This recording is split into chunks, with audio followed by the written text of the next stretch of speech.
powered by Pudhiya Thalamarai and The Hindu. Agency partner, Havas Media. Gold partner, Starma. Regional news partner, News First Kannada, Reporter TV Kerala. And English news partner, The Republic. After hours partner, Hard Rock Cafe. Digital partner, One Native. Digital news partner, Hybis TV. Radio partner, Radio City. Print partner, Velugu News. Magazine partner, Vikatan.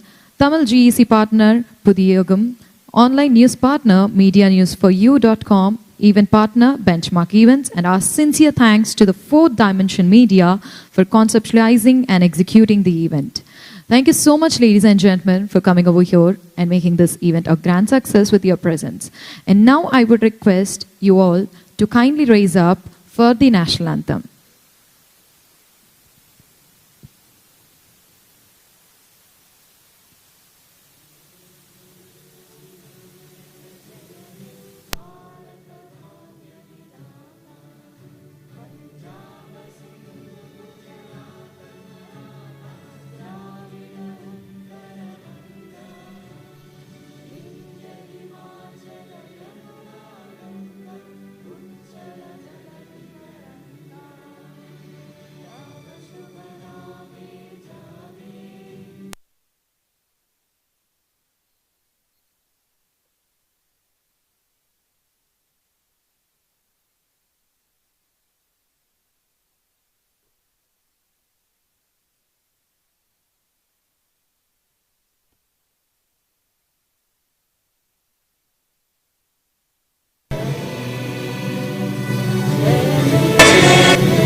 Jai Hind.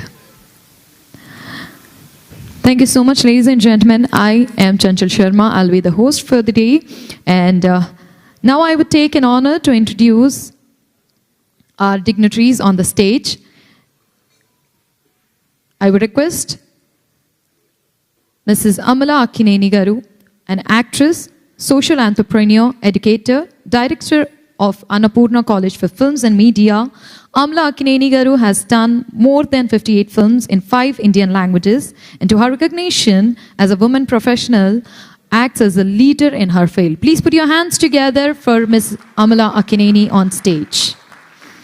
I would also request Mr. Dushyant Sridhar Garu, a Vedic speaker, writer, actor, director, and entrepreneur, to kindly join us on the stage. Please put your hands together for Mr. Dushyant Sridhar Garu on stage. And requesting Dr. G. Vivekanand Ji, the chairman for Visakha Industries, to kindly join us on stage.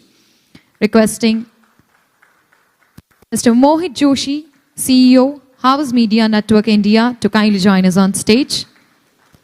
Requesting Dr. Rajmani, the CEO, New Generation Media and the New Era Media, to kindly join us on stage. And now I would request our chief guest, our Honorable Governor, to kindly start this event with a blissful start by lighting the lamp.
I would request our Honorable Governor and the dignitaries on the stage to join for a picture.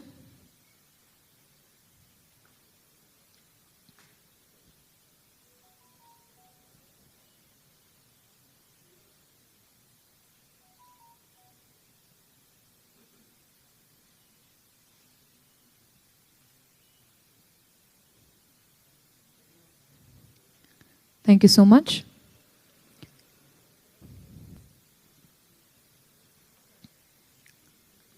I would now request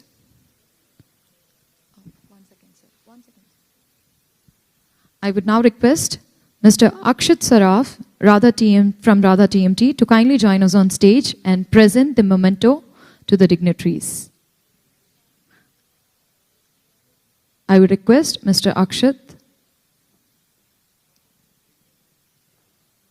to kindly present the memento.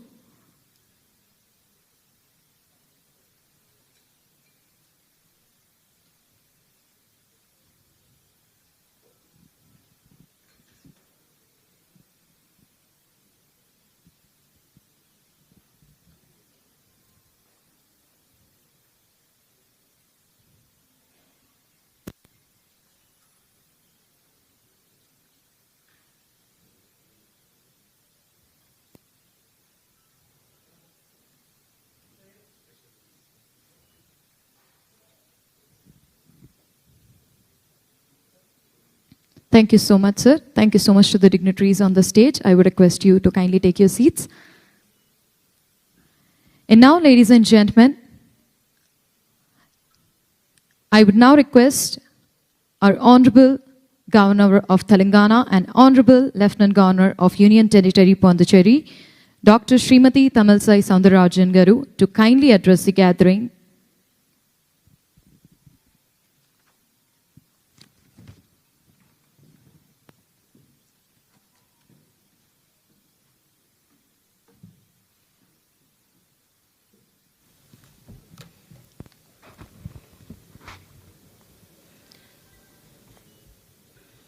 A special good morning to each and everyone here. I am really very happy to be present in the South India Media Conclave at the Marriott Conventional Center. My respects to Ms. Amala Akineni, the Annapurna College of Film and Media Director, Dr. G. Vivekananda, Chairman, Visakha Industries, Mr. Dushyant Sridhar, Vedic Speaker, Director, Abhinava E. Padasala, Mr. Mohit Joshi, CEO, Havas Media Network India, Dr. Kailash, Founder and Managing Director, Quick Heal Technologies, Mr. Shankar and Mr. Bharat and Mr. Rajamani, and all the other dignitaries, Dr. Rajamani, CEO, New Generation Media, New Era Media Channel, Pudhiya Thalaimurai News, and Pudu Yugam, members of the press and all the esteemed dignitaries gathered here today. And it is a great pleasure to be with the media personnels. I am a media-friendly person always, and during my political tenure, there was no a single day without meeting the media. And in spite of their twisting and tricky questions, I will be very easy in answering them. So I'm really very happy to attend this program. And I always feel, because media influences, impresses the public. So you're the bridge between the social personnel, whether it is politicians, social leaders, NGOs, or health professionals. And you act as a catalyst. And you can influence the people easily. And I always tell a story how a journalist can influence even a common man. A farmer wanted to sell his land. He was suffering from poverty, and he thought without selling the land, he cannot survive. So he called an advertising journalist and asked to write an advertisement. This advertising journalist, you all know, they are very talented in writing the advertisement. So he wrote an advertisement. He's a piece of land here, and potable water well is there, and 2 to 3 mango trees with very delicious mangoes which yield very delicious mangoes, and it is nearer the railway station. Nearer means it will be 60 kilometers from the railway station. That is the advertisement. Nearer the railway station, and a market is nearby, and everything he wrote and gave that to the farmer and asked him, please give the charges, fees for this advertisement. The farmer reading after that, then he told, I am not going to sell this land. The advertising journalist got angry. Just few minutes back you told you are going to sell this land. I wrote an advertisement. After seeing the advertisement, reading the advertisement, you are telling you are not going to sell the land. He told, I myself did not know. So many good things are there in my farm. So after learning, studying reading your advertisement, I found out so many good things are in my farm. Then why should I sell it? I can have it and I can earn from the farm. So this is the influence which the journalist can influence the people, even the common man. And apart from that, I always feel South India journalists, here we are all representing the South India Journal Association and journalists. I always feel, because as a politician previously and as a governor now, South Indian representations, whether it is projected in a pan-India platform, it is highly questionable. For example, in my life itself, in my experience itself, I will narrate an experience. We went for a governor's conference to UP. That was a pre-conference discussion. Some 4 to 5 governors were divided into 4 groups, and some of us went to UP and some of us went to Gujarat. And at that time when I landed there, my ADC wanted to go to the washroom and he went away and I was standing there. Another 5 governors were standing there, so that we had a reception. They were receiving. So all the governors, they gave a bouquet, and the IAS officer just skipped me. Then I was just relaxed. I didn't mind it. Then immediately my ADC came and asked, so you didn't receive my governor? No, I received all the governors. Then she told, she is our governor. Then, oh, she's a governor. I didn't know that. So even the South India, who is representing 3 states almost, but they are not aware. Even an IAS officer is not. But so I felt, because it is not a complaint.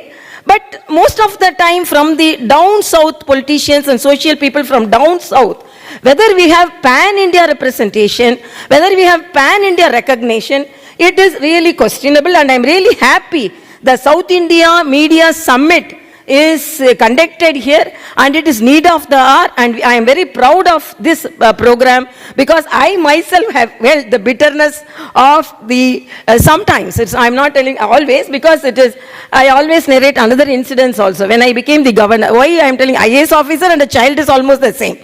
When I became the governor of Telangana, I was standing in the queue in the airport, and everyone was wishing me. Then one child of 8 years asked her mother, Amma, why everyone is wishing her? Then she told, she is our governor. That child told, Amma, don't bluff. Really, she is our governor. No, Ma, only old man can be governor. She cannot be a governor. That was a message from the child. Then when I told, no, you come here and I will tell I am the governor. Then immediately she wanted a photograph with me. And she told, then her mother asked, why you are a very shy child, and now you are asking a photograph with the governor? Then she told, when she can become the governor, I also can become the governor. So that is the seed, that's the encouragement we sowed in the children's mind. So this is the influence, the society. And media plays a very important role. Now there is no politics or no any social service or nothing without media. But now the media influence is little more, and strategy is little more. It is like artificial intelligence, like artificial influence has emerged. Some of the young leaders I have, because we are not instantly, sometimes we do certain things. When we go in the car, suddenly if we see a person, instantly we get out of the car. And when a young leader I met, he was telling, no, today I will tailor a program so that I will go in the car. Suddenly I will get out, I will call the media, and then it will be as a virus. It will go as a viral in the social media and media. So nowadays we had, the challenge is more. The challenge is more, as I said, artificial intelligence, technology, and as a person from a political family, I have seen the evolution of the media. From my father's days, my father was a disciple of Kamaraj, and during that time, the reporters will come and write, and they'll read and tell the phrases are correct. I always request the media personnel, be careful in the phrases. Once I told in a media, if the people would have supported us, because I was a busy politician, if the people would have supported us, we would have been a people representative. But identifying the talents of us, our Honorable Prime Minister and President and Home Minister gave us this responsibility. This we would have identified. That is a different phrase. Next day, the print media carried it. The people ignored me. So I was made as a governor. So this clearly there is a difference between, so I am very careful in using my phrases. So my request is, please be very careful in the phrases. And another thing, if you tell something, the head is cut, tail is cut, and sometimes body is projected in a very controversial way. So I always feel this sanctity should be maintained. And apart from that, today, even though we are talking about all our commitment towards media, I want to highlight how the media influences the people, how the media is taking a very important role in the political field, particularly media challenges. There's a different phases. Media during the ordinary time, media during the challenging times, particularly during emergency. I am a person who directly got the blow of emergency. I was a school-going child. My father was old Congress person, and he was arrested, and my mother was pregnant. I got the painful, I know the painful, and I felt the painful days of emergency, and at the same time, media freedom was curtailed. In the post-freedom period, media freedom was curtailed. And another challenging period media faces during the election period. So there will be political pressure, social pressure. So there should not be any twist of the news. At the same time, news should be projected. And all these challenges media is facing. And I always think that it is in media challenges and out of media challenges. I always respect the reporters because they are in the field, and I always feel bad about, not feel bad, concerned about the reporters of in the villages. When I travel, when I was a politician, I used to give some media interaction with the city people, and these poor fellows will be standing with the camera in a remote area. So they will be requesting some politician, because very rarely they see the politicians. So we used to go and tell some words to them. So these are all the challenges which they are facing. And apart from that, now the taking over of the social media. That is very important, because our Honorable Prime Minister, during one of the media conference, he told, Golden Jubilee celebration of the World Press Freedom Day, he told, World Press Freedom Day is a day to reiterate our unwavering support towards a free and vibrant press, which is vital in a democracy.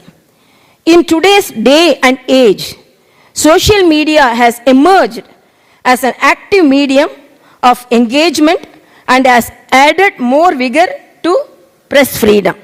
This social media, nowadays, whether we are seeing face to face, we are only seeing the Facebooks. In a lighter sense, I read one article, one person was telling, two of the friends were meeting. So two persons met. And one person asked, you look very familiar to me. And are you in Facebook or Twitter or Instagram? Then he told, no, I am not in Facebook, Twitter or Instagram. I am residing in the upstairs for 4 years. So that is the problem. Now we are not in direct contact. Only gadgets rule us. And when I went for a convocation, one child got gold medal. I asked her, you want to submit this gold medal to dedicate this whole gold medal to whom? Your father, your mother, or your teacher? She told, I want to dedicate this to Google. So now the gadgets and the technology is taking over. So that challenge was not in the previous years. So the not only the social persons, politicians, and also the media personnels have succumbed to that, and they have to be very careful. Because if they report, now social media reveals other things, and when such things are revealed, and then that credibility should be maintained. And apart from that, the pressure, as I tell, it's not only social pressure, the bringing out the issues. In a lighter sense, I was reading in a paper how the editors are in pressure. 3 of them went to a outing. One editor and one reporter and one photographer of the magazine. So God suddenly appeared. Then what do you want? He called the photographer and he told, I want a luxurious house. It should be in an island. So I want everything. So he created a house in the island and he gave immediately. He or she, God. And then he called the reporter. What do you want? I want a very luxurious house in Kashmir and I want to be very cool and I want some more money also. So he created immediately a house and then Then he called the editor. Now it is your time. What do you want? No, I want both of them back. Because within 10 hours I have to finish my issue. So my pressure is, I cannot celebrate your generosity. So I want both of them immediately. So this is the request from the God. So that I can actually pulse the pressure, how the issues are brought out. And not only that, each and every page matters. And we have to have good reporters and good workers. Because it is not only the media, the people, the intelligence, and their ability to catch the news and to deliver. So these are all the problems which you are facing. Because I can say that it is press freedom and how the press are acting as a catalyst. But day to day, what is the problem? The reporters and all the media personnel and even female reporters. I always felt I was concerned about them, and when they come, I always ask whether you have any resting room, any restroom. So these are all the concerns, because it's not media means not only talking superficially about it. What all the problems they face, and what all the problems the society face because of them. Why I am telling, sometimes twisting of news are there. Sometimes this another concern is paid news. I am very much concerned about that also. So as media personnel, there should be some truth in the reporting, and there should be some generosity, genuinity in the reporting. And because of us, because our development is interlinked, and we believe each other to help the people. It is not for ourselves, to help the people. And I always feel that media, sometimes the politicians avoid media. Why? Means they are very much afraid of media. They say if they deliver something and if it is projected in a different way, our intention is altered, tarnished. So my request is, there should be a good interrelationship between the leaders, the social personnel, and the media. There should be a conscious recognition between both of them. And southern part of media, and we all know that in Tamil Nadu, I have faced the media, and sometimes even some of the leaders face some problems because of the altered news. That also we have to be very careful. That is one of my requests. So please be very careful in the phrases and the intention of the interview, and the pride of the person who is giving the interview. And nowadays when we give something, the social media criticism just flies. It's now Twitter has flied, the sparrow has flown away, but in spite of that, immediately one phrase will be projected by one, for example, Pudhiya Thalamure put a card, then immediately our friends from, okay, we are doing this, that, like that, they immediately, they criticize us. So we must be very careful, and it should be exchangeable, our policies and our pride and our nature and everything should be, we have to be very careful about that. And the media industry in South India has not only reflected this extraordinary diversity, but has also played a pivotal role in shaping its commendable compound annual growth rate, that is of 15%, propelling its size to an impressive 75,000 crores, is a testament to the spirit of innovation and advancement that characterizes the region. South India Media Summit, which is visionary concept of acknowledging and glorifying the indispensable role of South India in the media landscape, emerges as a beacon of progress and catalyst for the future growth. Now let us march forward and transform this edition of South India Media Summit into an unforgettable chapter in the annals of media history. On this momentous occasion, I extend special appreciation to the organizers of this remarkable event, Fourth Dimension Media Solutions Private Limited, led by the duo of Mr. Shankar Balasubramaniam and Mr. Bharat Vishwanathan, for their unwavering dedication in transforming such a grand conclave into a tangible reality in the heart of iconic city of Hyderabad. It is well known that Fourth Dimension Media Solutions has carved a distinguished niche for itself in the realm of media outsourcing with resounding presence across every facet of media in the country. I once again a warm welcome to all those present at this summit. May you relish your time in Hyderabad and let us work together to make South India Media Summit 2023 an event we can all cherish.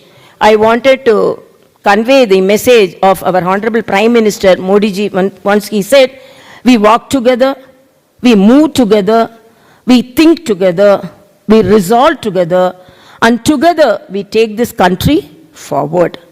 And I'm really very happy to participate in this program. And my appeal is, let us all be friendly and let us all be true to each other. And I request you all, be very friendly, and I always feel the press personnels are very friendly personnels, and there is a saying that I should be awarded for not talking, which I could talk so much there to talk, but not talking, so I should be awarded. So there is a famous saying like that. So we should not feel like that. We must openly talk, and the media should take the essence of it, the honey of it, and to give it to the people in a right way. Thank you so much.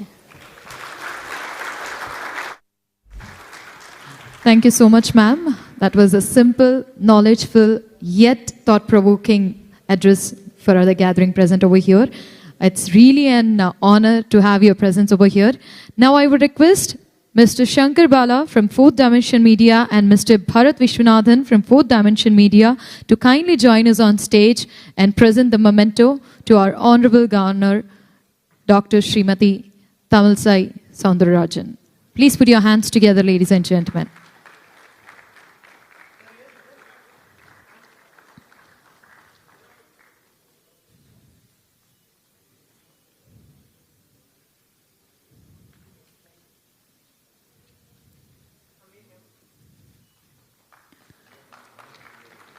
I would request Mr. Shankar Garu and Mr. Bharat Garu to kindly stay back on the stage, and requesting Mrs. Amala Akineni Garu to kindly once again join us on the stage, Mr. Dushyant Sridhar Garu to kindly join us on stage, Dr. G. Vivekanand Ji to kindly join us on stage, Mr. Mohit Joshi to kindly join us on stage, Dr. Kailash Katkar Garu, the founder and managing director, Quick Hill Technologies Limited, to kindly join us on stage.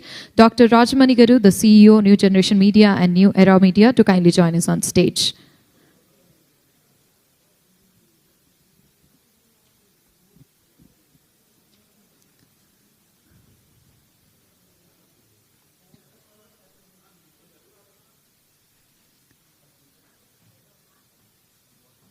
I would request our dignitaries to kindly join for the picture.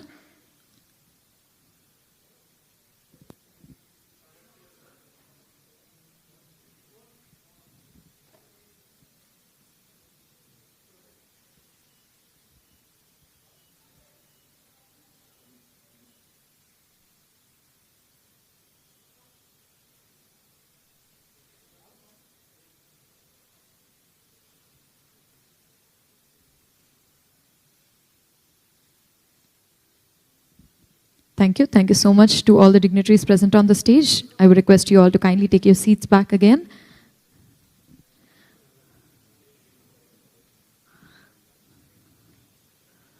Right after a very thought-provoking and knowledgeful session by our Honorable Governor, I would now once again request you all to kindly raise for the national anthem.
Thank you so much, ma'am, for joining us for the day. It was indeed a great honor with your presence for this media summit.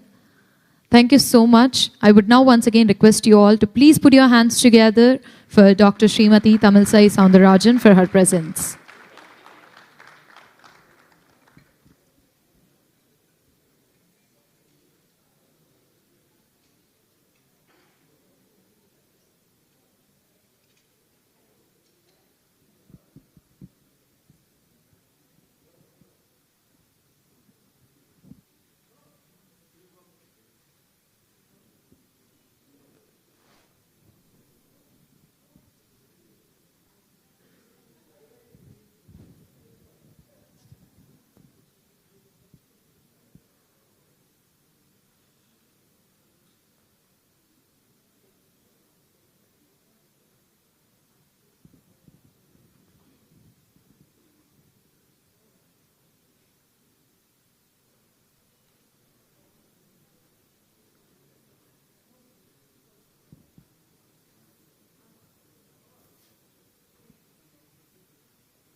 Amala is going to speak on the podium. Nikal do. वो भी निकाल दो.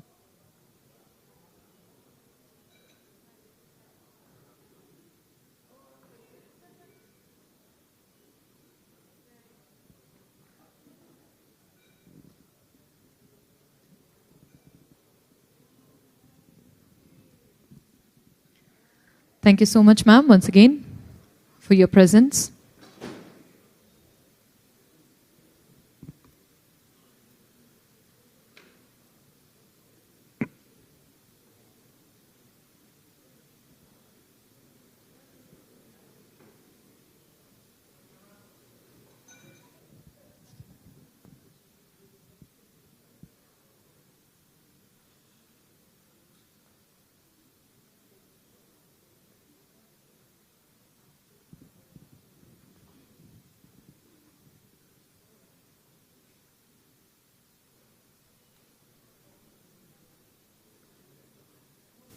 And it is a great pleasure to be with the media personnels.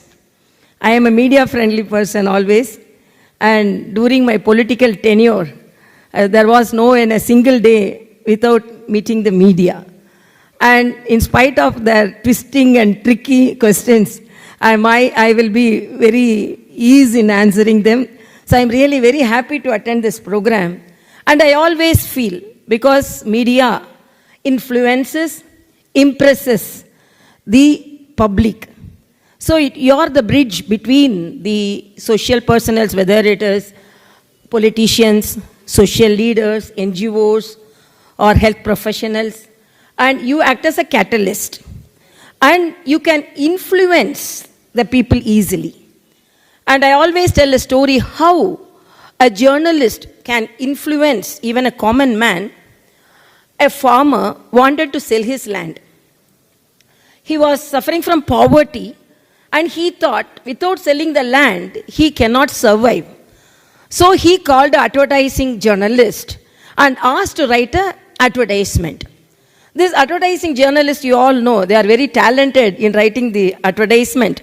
So he wrote an advertisement. He's a piece of land here, and a potable water well is there, and 2 to 3 mango trees with very delicious mangoes, which yield very delicious mangoes, and it is nearer the railway station. Nearer means it will be 60 kilometers from the railway station. That is the advertisement. Nearer the railway station, and a market is nearby, and everything he wrote and gave that to the farmer and asked him, please give the charges, fees for this advertisement.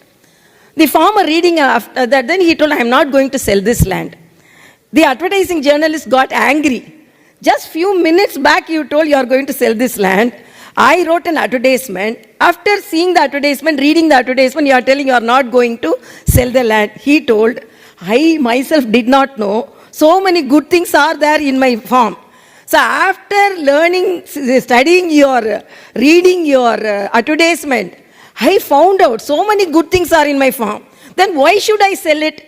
I can have it and I can earn from the farm.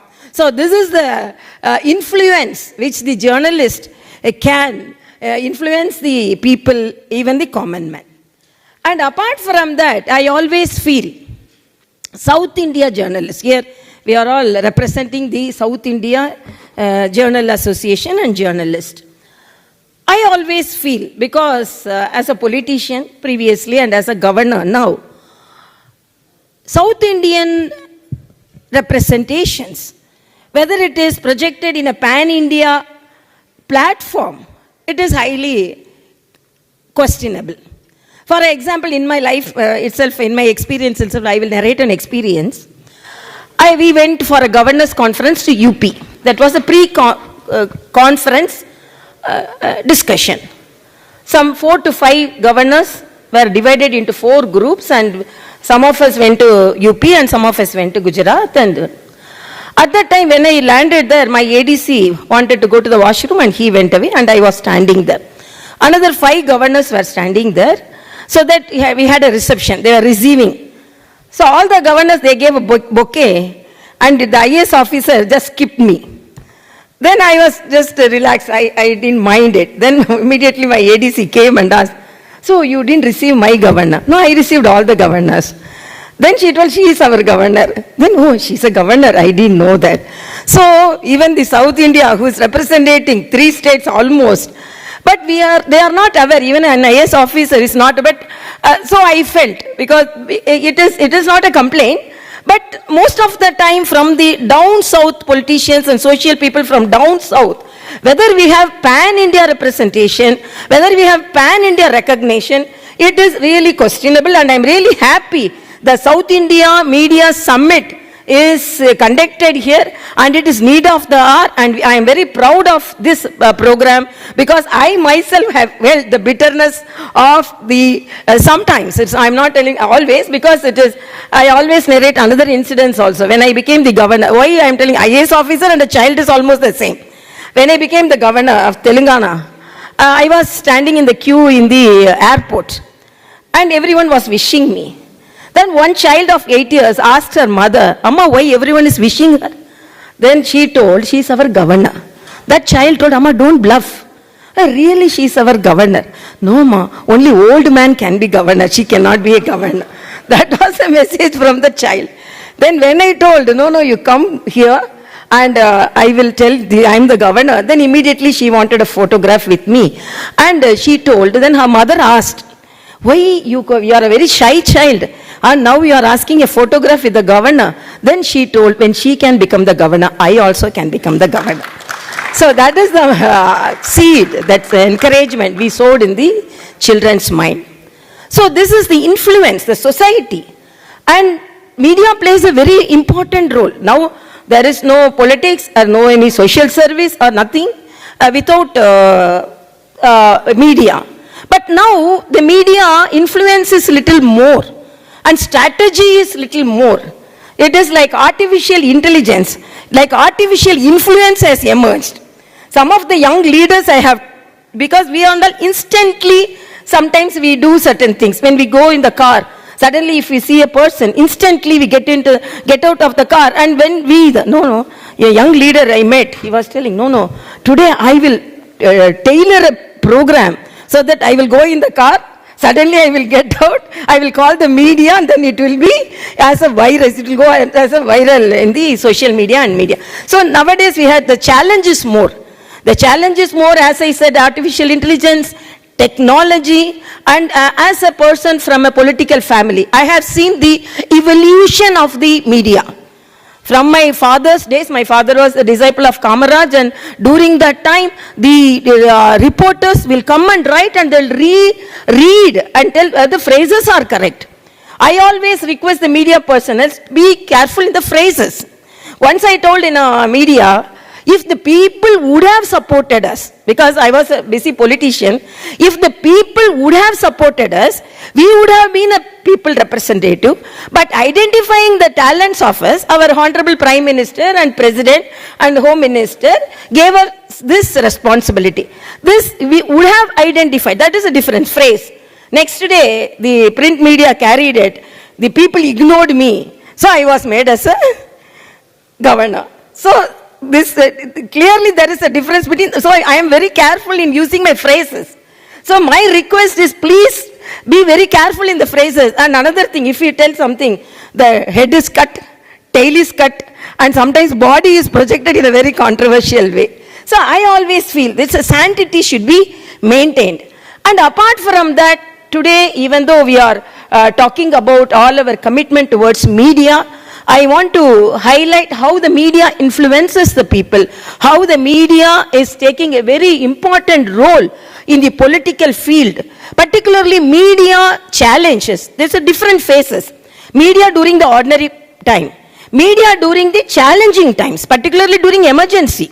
I am a person who directly got the blow of emergency. I was a school-going child. My father was an old Congress person and he was arrested, and my mother was pregnant. I got the painful, I know the painful, and I felt the painful days of emergency, and at the same time, media freedom was curtailed.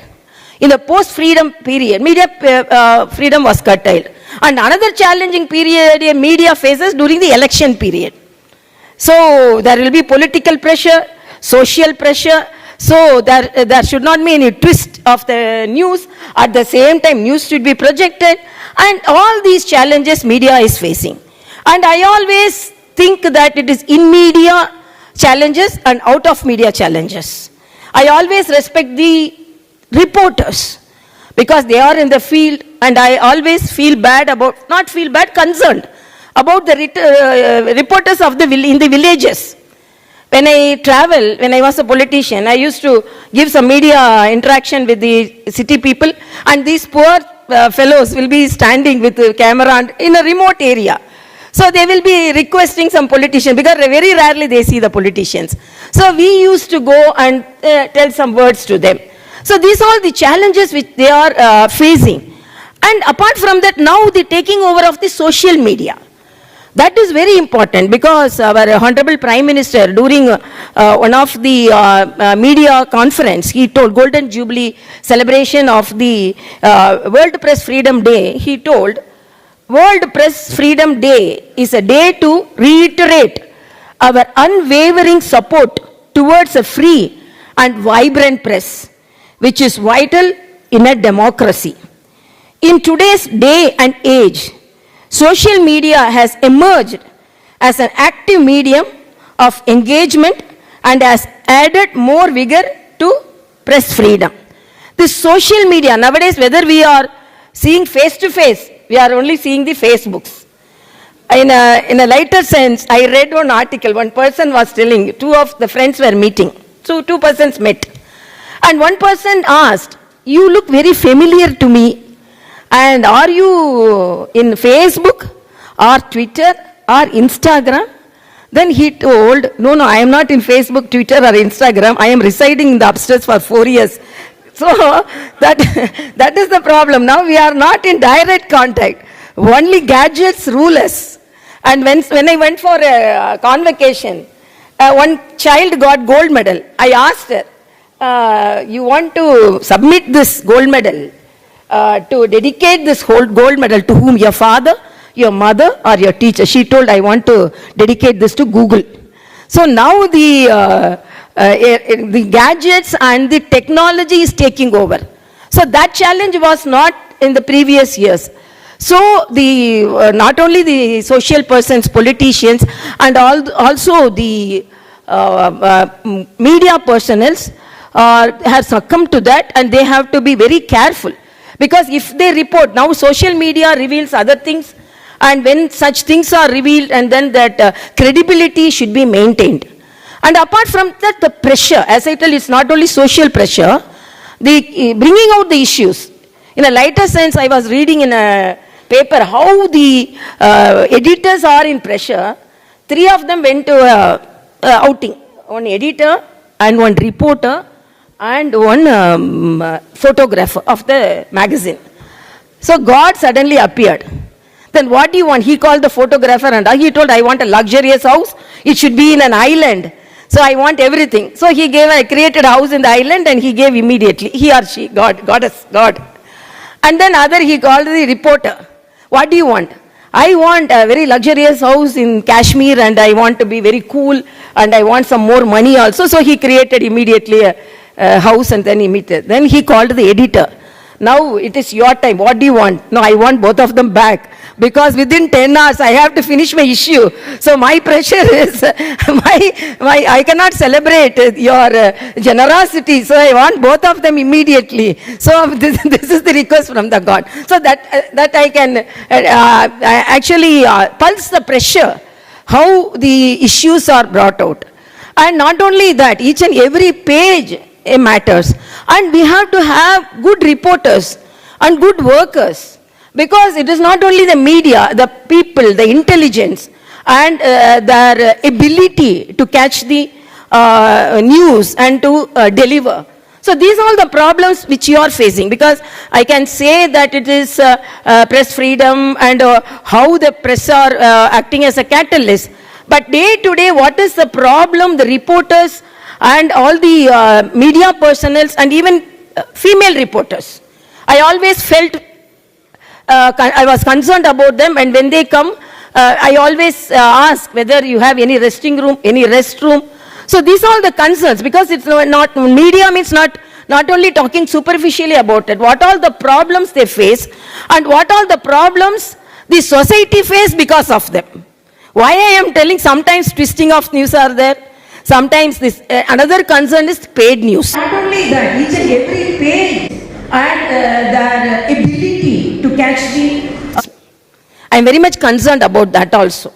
So as media personnel, there should be some truth in the reporting, and there should be some generosity, genuinity in the reporting.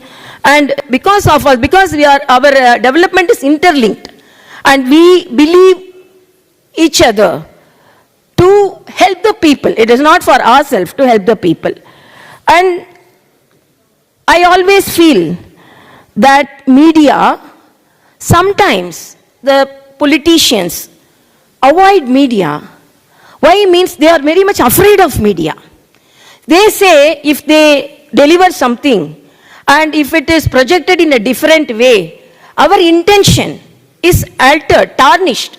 So my request is, there should be a good interrelationship between the leaders, the social personnel, and the media.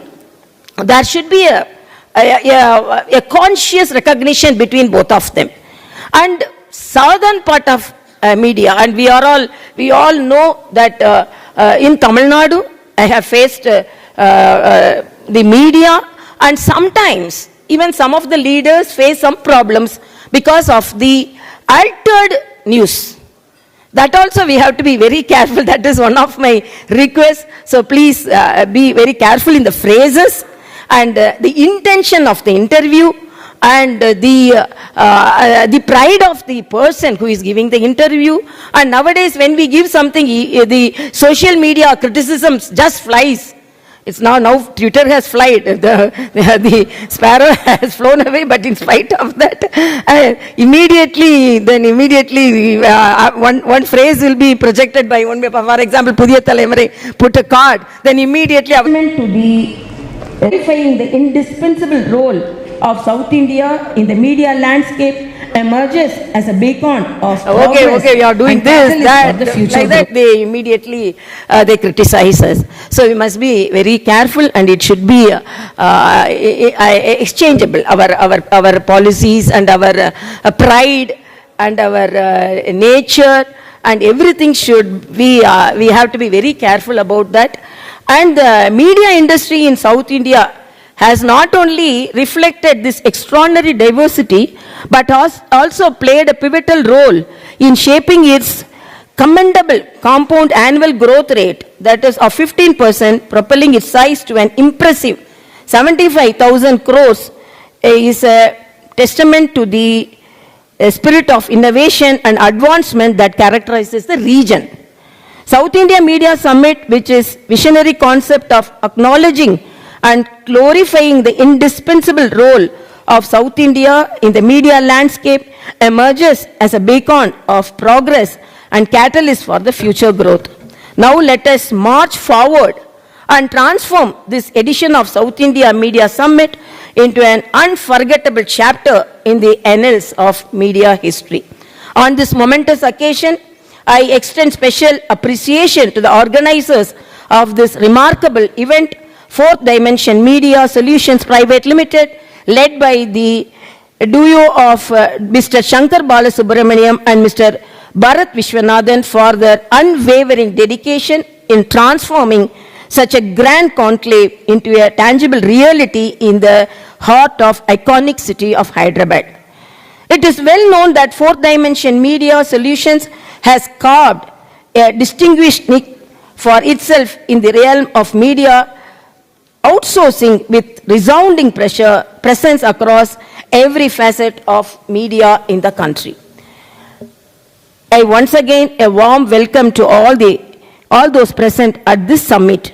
May you relish your time in Hyderabad, and let us work together to make South India Media Summit 2023 an event we can all cherish. I wanted to convey the message of our Honorable Prime Minister Modi ji. Once he said, we walk together, we move together, we think together, we resolve together, and together we take this country forward. And I'm really very happy to participate in this program. And my appeal is, let us all be friendly and let us all be true to each other. And I request you all, be very friendly, and I always feel the press personnels are very friendly personnels, and there is a saying that I should be awarded for not talking, which I could talk so much there to talk, but not talking, so I should be awarded. So there is a famous saying like that. So we should not feel like that. We must openly talk, and the media should take the essence of it, the honey of it, and to give it to the people in a right way. Thank you so much. Yeah.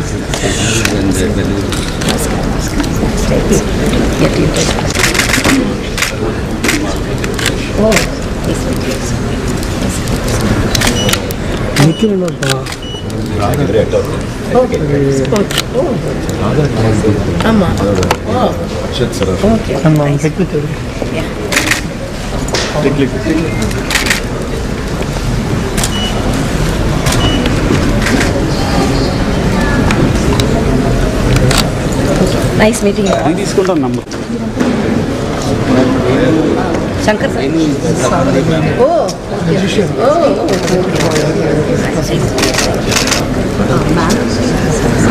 Please leave the Ghost Sports Foundation.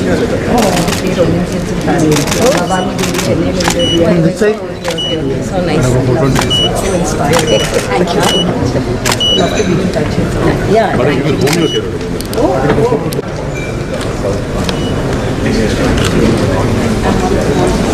Thank you so much, ma'am.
Thank you. That's a great answer, and I believe you said it very well when you said that, you know, the southern states started geographical targeting many years back, and that's absolutely right. So you're all in for television, and completely aligned with you the way CTV is growing, but finally it's a part of television, and that's the larger ecosystem how it's going to be going. Now let me come to you, Praveen. You manage, you know, the brand and obviously brand building, and you would be using a lot of what Amrita just said in terms of content on television. And that's what my next question to you is.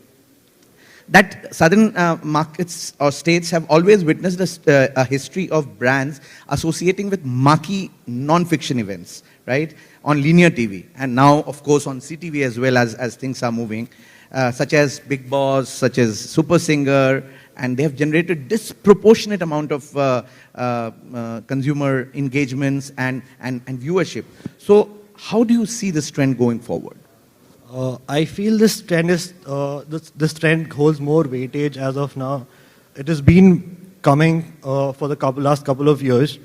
Big Boss shows like Big Boss, the singing shows and all, they hold more weightage for advertisers, and I see this trend will continue for a good long time, given the transition which is happening over the digital, the OTT platforms coming up.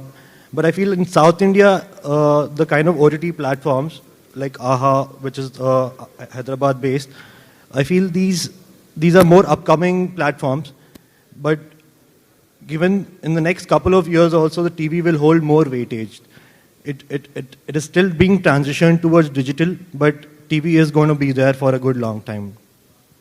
Okay, and you feel that these shows will always continue to garner the kind of viewership that they have, and you'll always be spending in these shows with your brand? The spending is been increasing day by day. The brands which are being associated, the shows will continue on the TV, I'm sure. Absolutely. In fact, you know, I remember when I used to do planning, Chitti was one serial which used to run, I don't know how many years it ran on Sun TV, and a rating of 30, 35 TVRs in those days, you know. Those were the days. Today you don't even get 5 ratings. But South has always been a very unique country, I would say, when it comes to television viewing.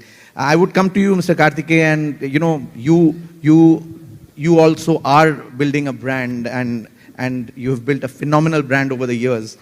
I want to ask you about your learnings on what elements are essential in building a great brand. I spoke about meaningful brands and the 3 tenets, but you know, that's basis our research. I would want you to share with us your learnings, because you have built a brand from scratch over the years, and what kind of smart financial investment is that important, or is there a pre-existing model that you follow which is important, or do you do high media impact buying? How have you built the brand? So if I could understand from you your learnings on the way you have built a brand.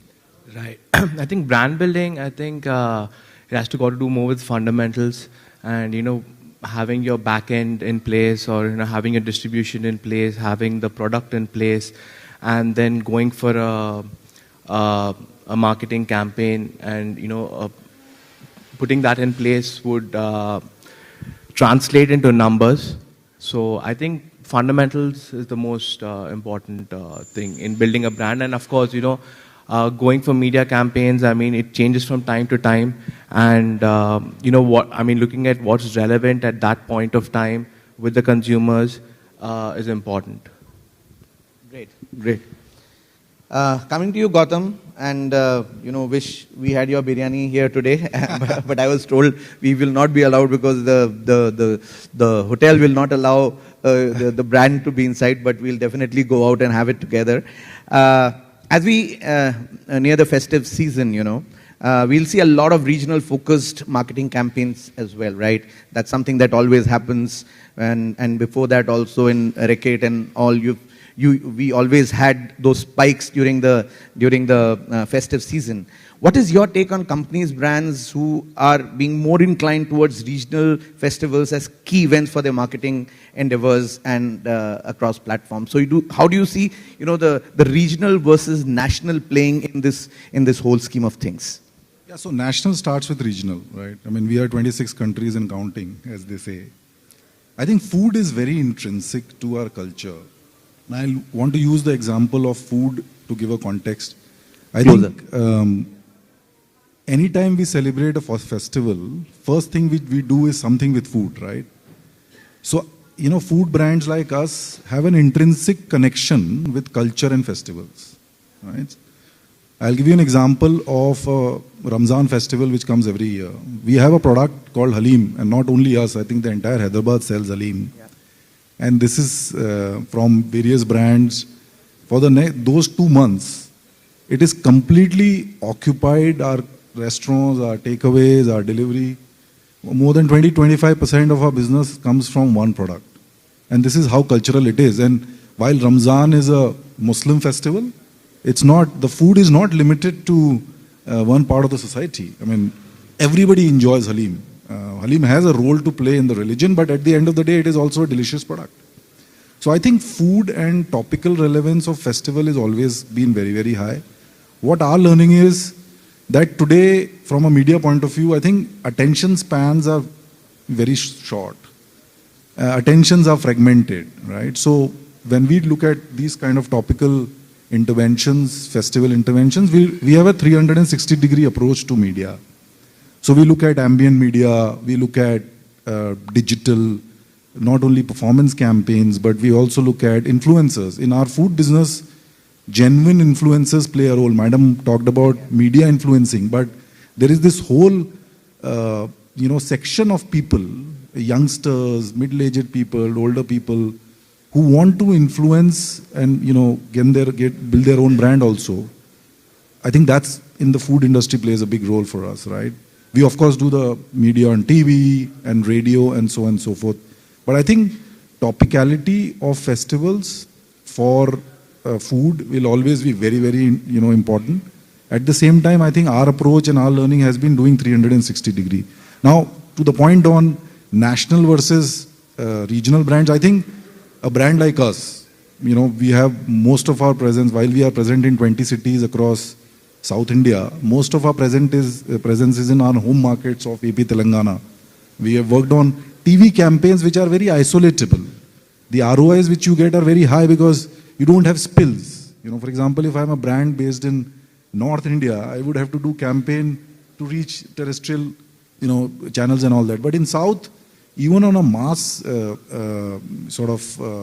media like TV, we are able to get good ROIs because it's very isolatable. It is very focused, as you mentioned some time back.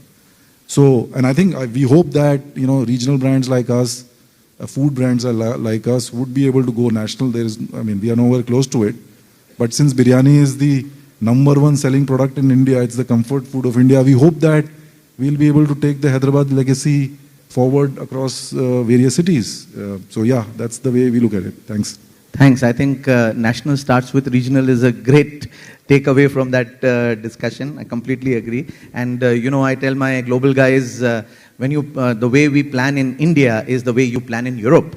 Yes. So if you're planning a pan-Europe communication, you'll have to take care of the sensibilities of so many different countries, their dialects and all. That's what happens in India. So which is the truth, and I think that's the reason why we are so strong here.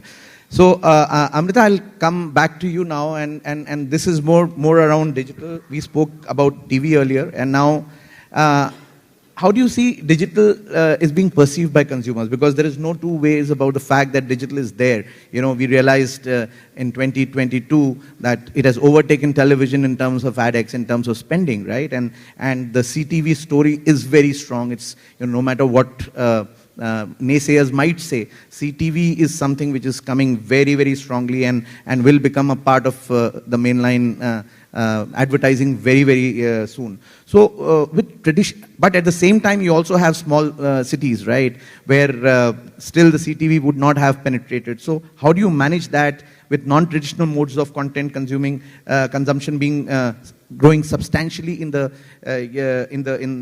smaller towns and in the larger towns, and the conventional communication or conventional way of television growing in the smaller towns? So how do you manage that, and what is your perspective on that, and how do you see it growing?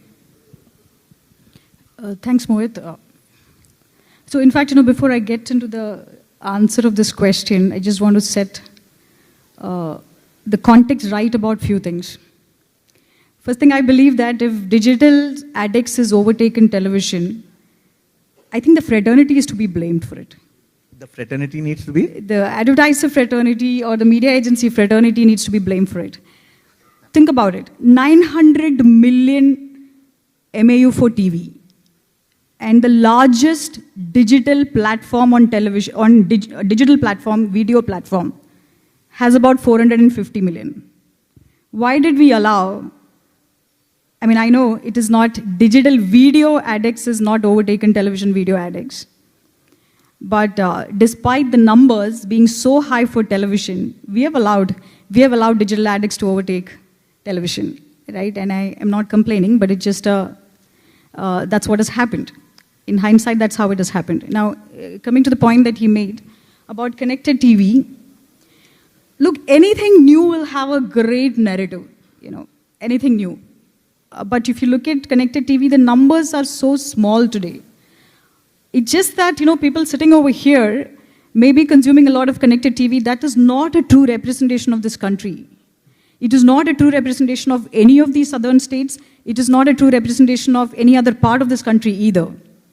If you look at TRAI's reported wired broadband connection, that number is about 31 million connections, mind you, 31 million connections. It does not say 31 million is household. All of us work, we go to work, we have Wi-Fi connection in our workspace. So nobody has a clue about how many households contribute to that 31 million wired connections. It's anybody's guess. But that guess also has some merit. Let's say roughly about 15 million households has a wired broadband connection. So the universe for connected TV, the max limit is 15 million. But we see a lot of reports talking about higher numbers for connected TV every other day. So it is important that we believe the right information, we believe the right data, and before we actually evangelize something that I won't say that doesn't exist, it of course it exists, that's not as big today. Now coming to the question, Mohit asked about digital's proliferation and how it is being pursued by consumers in the smaller towns. Of course, digital is growing, right? But like I told you, remember 900 million MAU for television versus a 450 for a digital video platform. It clearly has doubled the consumers coming and watching TV. Double the consumers. And one can safely assume that 450 million easily be a subset of this 900 million of TV universe. Yeah?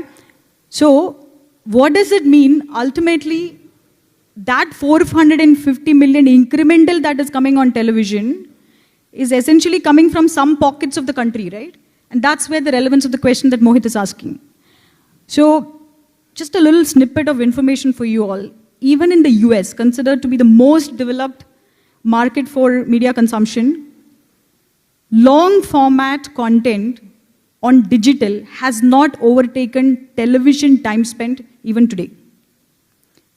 For this forum, this audience sitting out here, it may be a data point that you won't believe. But this is the truth. Long format content, even in the United States, digital long format has not overtaken television even today. Now coming to southern India and the pockets of these markets. Remember, this is a market with 90 to 95% of television penetration. And broadcasters who are also digital publishers. Remember, linear is just not linear anymore. My network or any other network for that matter, all of us have an OTT platform. So what matters is content. You know, you have the old adage says that content is king or queen. You know, I refuse to say it is king, but it is content that matters. And on television today, it is professionally generated content. It is not the user-generated content that you can't really trust to run an ad. Even today, most of the advertisers, when they advertise on digital, they would insist, I want professionally made content. I don't want user-generated content. But to what extent the digital platforms today have professionally made content is a question. They really don't have as much content that TV would have. So back to, you know, how we see it. Of course, you know, digital is growing and it will continue to grow. There is no doubt about it. And it will continue, connected TV will continue to grow, digital penetration will continue to grow, video consumption will continue to grow, social media consumption will continue to grow. All of that will continue to grow. But the fact is, what we must not forget is, television is already at scale with 95% of penetration in South India. At scale. And it is the most cost efficient, especially in South India. So it is a judicious decision for an advertiser to take how they want to spend their money and how they want to reach the consumer. Whether they want to have personalized messaging, they want it to be reached out to the entire family, which will lift conversations like I earlier spoke about. And that is what is going to change an advertiser's decision and even the consumer's decision. When you are free, when you have nothing to do, I do. I mean, I keep, going through content on whether it is social or news or anything that comes to me, right? That's how time spent will grow. So these two will coexist. Yeah. Thanks, and very important. So I don't want to get into a TV versus digital debate over here. That's not this session. And but a very important thing that you said, and which is what I want to, and this is a new question for all of you. It's all about content, as you rightly said. And that's where I spoke about meaningful media. You know, what is meaningful to you? What is it that is connecting with you? That's essentially what you would be consuming. So if I could ask each one of you, what is your most meaningful media? So it could, and I'm not saying TV, print, radio, but I'm saying any specific thing that you get connected to, which you spend a lot of time, that you can, that you have highest attention given to. So may I start with you, sir? I think digital has been the medium for me. Personally, digital has been the medium for me.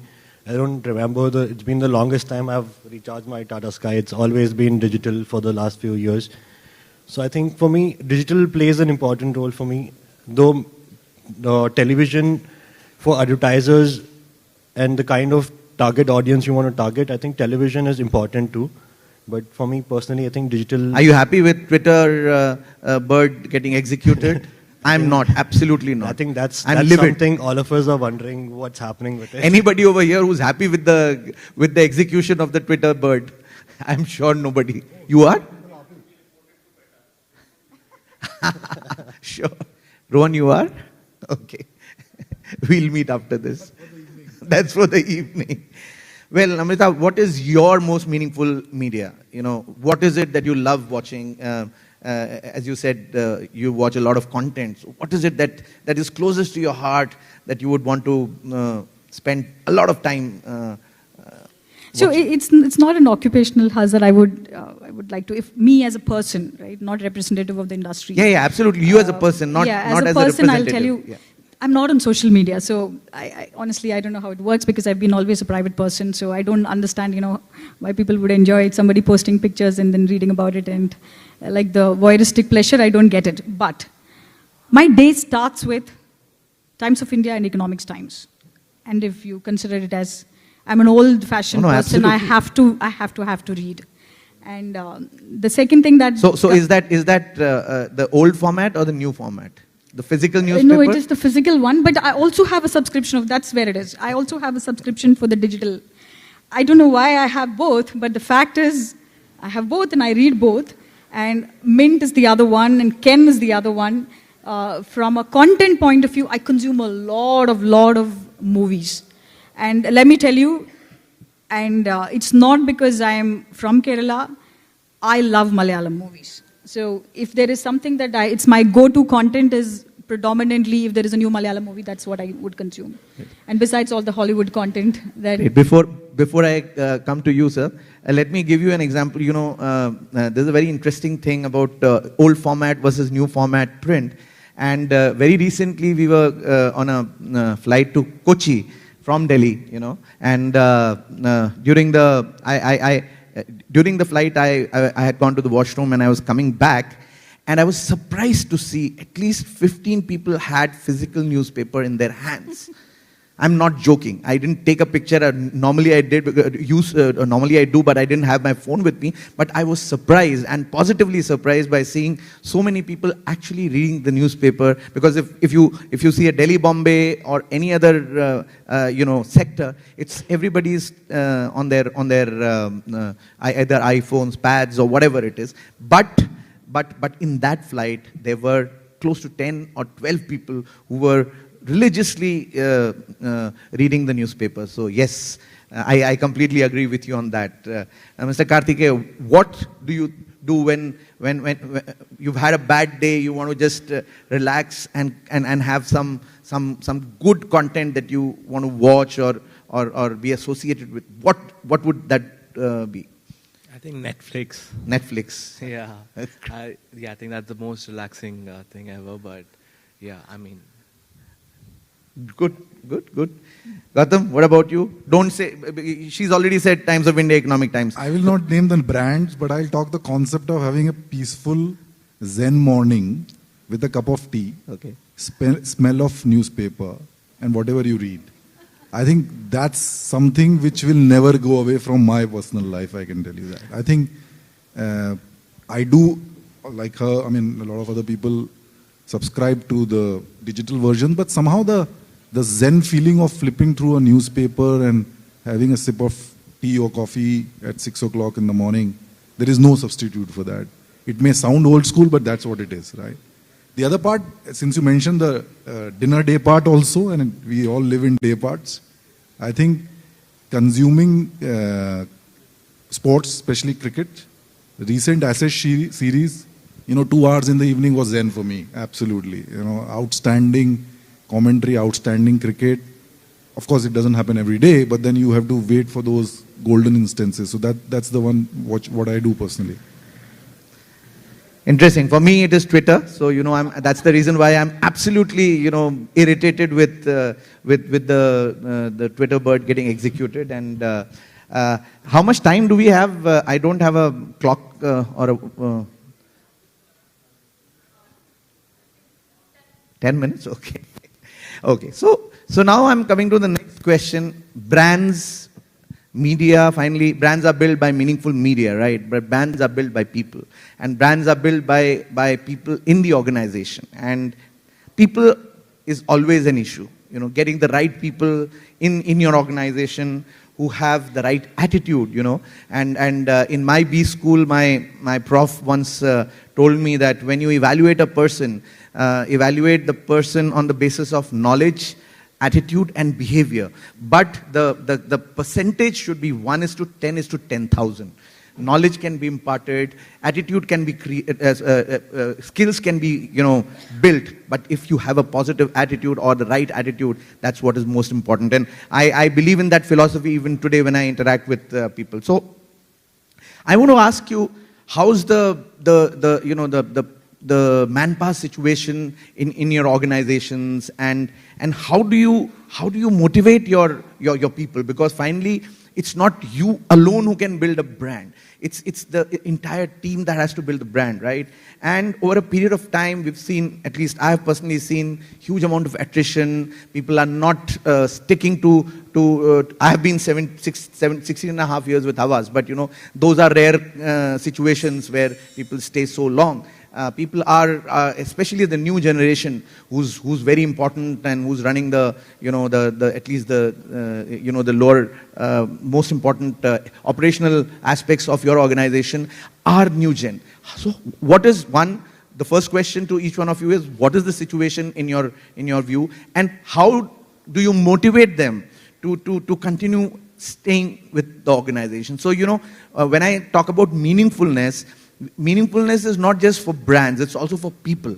How can an organization be meaningful to a person, to an employee in the organization? So my organization is meaningful to me. That's the reason why I've stayed for 16 years. So some light on that as per whatever you have experienced in your careers. So starting with you, Praveen. Yeah. So I feel the talent in South India is pretty good. You see people from South India leading global companies. But for an upcoming brand like ours, I think the kind of workforce which we attract is not, how do I say, it's not, I mean, I agree with you when you said the kind of people you look at attitude. It's one of my professors also who told me at the B school. So I have taken that point. You must have had the same professor. I hope. So I think when we look at recruiting, attitude is something definitely we look at. It doesn't necessarily have to be someone from a very good institution or something. It can be a person who is from a regular college or a good institute coming from anywhere in South India. I think that kind of holds more weightage for us.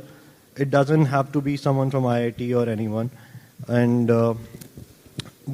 the activities we do to maintain and keep these guys along with us. So we've had people who've been working with us for last 15 years also. So we keep engaging them in multiple activities. Also, we identified a few managerial level people in the organization and put them under the assessment programs which have been going for a couple of years now. So these are some activities which will have a personal touch with them and retain the team. I mean, for us, being an upcoming brand, the attrition rate is also pretty high because everybody wants to today work for bigger organizations. So I feel to attract the right crowd is you have to identify the right kind of person you're looking for and give them a better role clarity on what you're giving them as a role. Thanks. Amrita, what has your experience been? I'm sure similar, but... Yeah, so Mohit, in fact, ours is just like any FMCG company, right, wherein we have presence across all markets. We have offices in, a business run from Kerala, Tamil Nadu, Hyderabad, Karnataka, and so on and so forth, right? One thing I can tell you, the way in my mind, how I would simplify this is talent and intent, right? You can find a lot of people with talent. But intent is what is more critical. That intent would get you reliability. You can just, literally blindly trust. And like you rightly pointed out, it is just not one individual that is building a brand. It's a collective of people that is building brands, or businesses for that matter. But one thing that particularly is concerning me in the southern part of India, contrary to what we otherwise believe about this region, is the gender diversity. And it would be something that most of you would not be able to relate with. But I know for a fact that I find it very difficult to get, enough applicants for a role among female candidates. Very, very difficult to find them to start with, and then, sustain that also. And that's something that I haven't been able to, personally, I try my best to look for enough women candidates before we make the recruitment decision, and then do whatever it takes to make sure that they continue in the workforce. So for all the audiences out over here, one simple message that I want to give you is, I am somebody who started out in South India, born and brought up here, spent most of my life working in the southern, cities, and this industry has been fantastic for me. So it's not a recruitment call, but at the same time, just to give you the confidence that this industry has given a lot to me and many other women colleagues that I have. So it would be a perfect destination for you or anybody that you would know to build a career. Thanks. Yes, absolutely. It's a very, very important topic. And yes, I'll take another 2 minutes. So, Mr. Karthike, what has your experience been with talent in your organization, and how do you keep them motivated?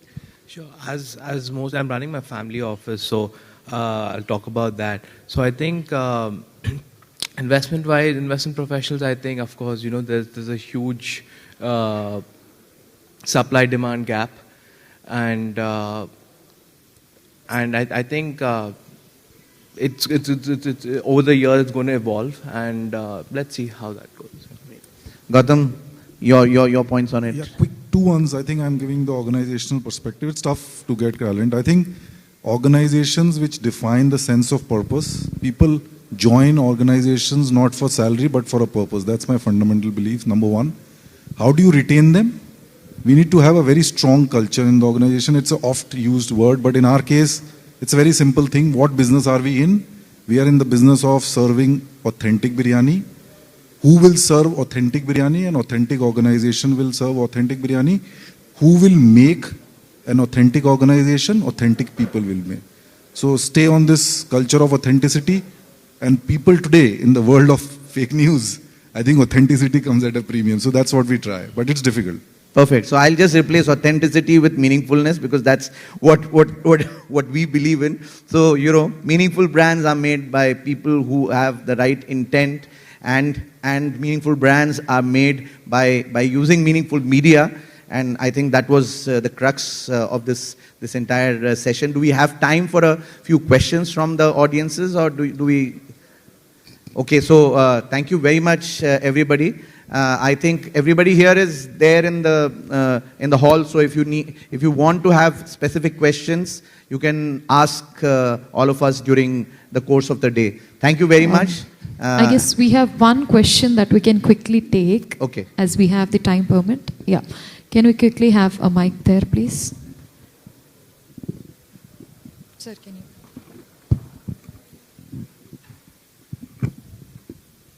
One question, and then we'll proceed for the next session, taking the crime constraint into consideration. Yeah, morning. My name is Raghavanan. My question is to Ms. Amrita Nair. You are saying that long format content is still, consumed on television rather than OTT and social media. Is it not that people go to channel, platforms and revisit them on a large scale? And that is not happening, is what my question. Is that clear? In the sense, previous episodes of serials are watched again by housewives on the next day or the later. So I see that television is suffering because of that. No, I won't say television is suffering. Like I said, it's all perspectives, right? So has television's 900 million grown? No, it hasn't grown. So you can look at it as TV suffering, and I would say, oh man, 900 million, right? It's perspectives. Now, you were talking about catch-up content, correct? Catch-up content is our own content. So you don't have to differentiate as television screen, which is linear, or the OTT screen. So for example, my organization we have Disney Plus Hotstar. It doesn't matter if Kartika Deepam in Telugu is watched on Star Ma or on Disney Plus Hotstar. It is the content that matters. Correct?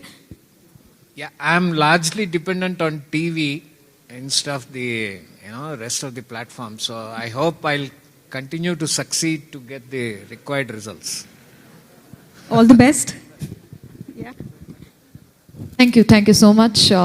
Thank you so much, Mr. Mohit Joshi, for this wonderful moderation. And thank you so much to all the panelists who have joined us over here. We would request you to join for the picture. And I would now request, quickly, can you join for the picture?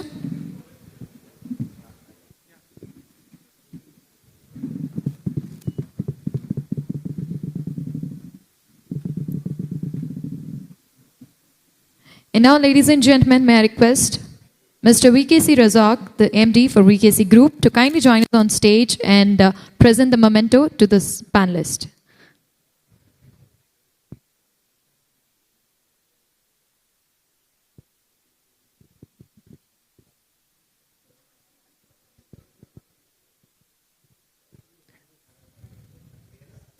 And it is a great pleasure to be with the media personnels.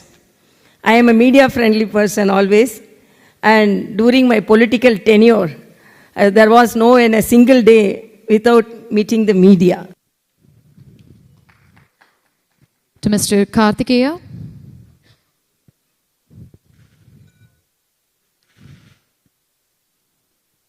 Mr. Praveen Chaudhary.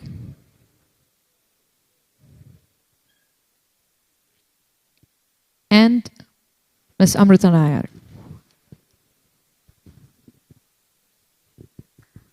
Thank you so much. Can we have a round of applause for this amazing session?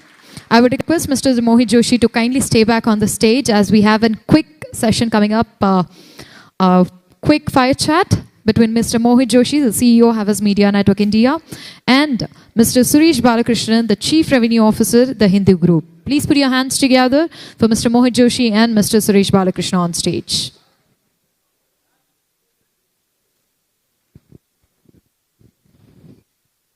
Yes, sir. May I request you on stage, please?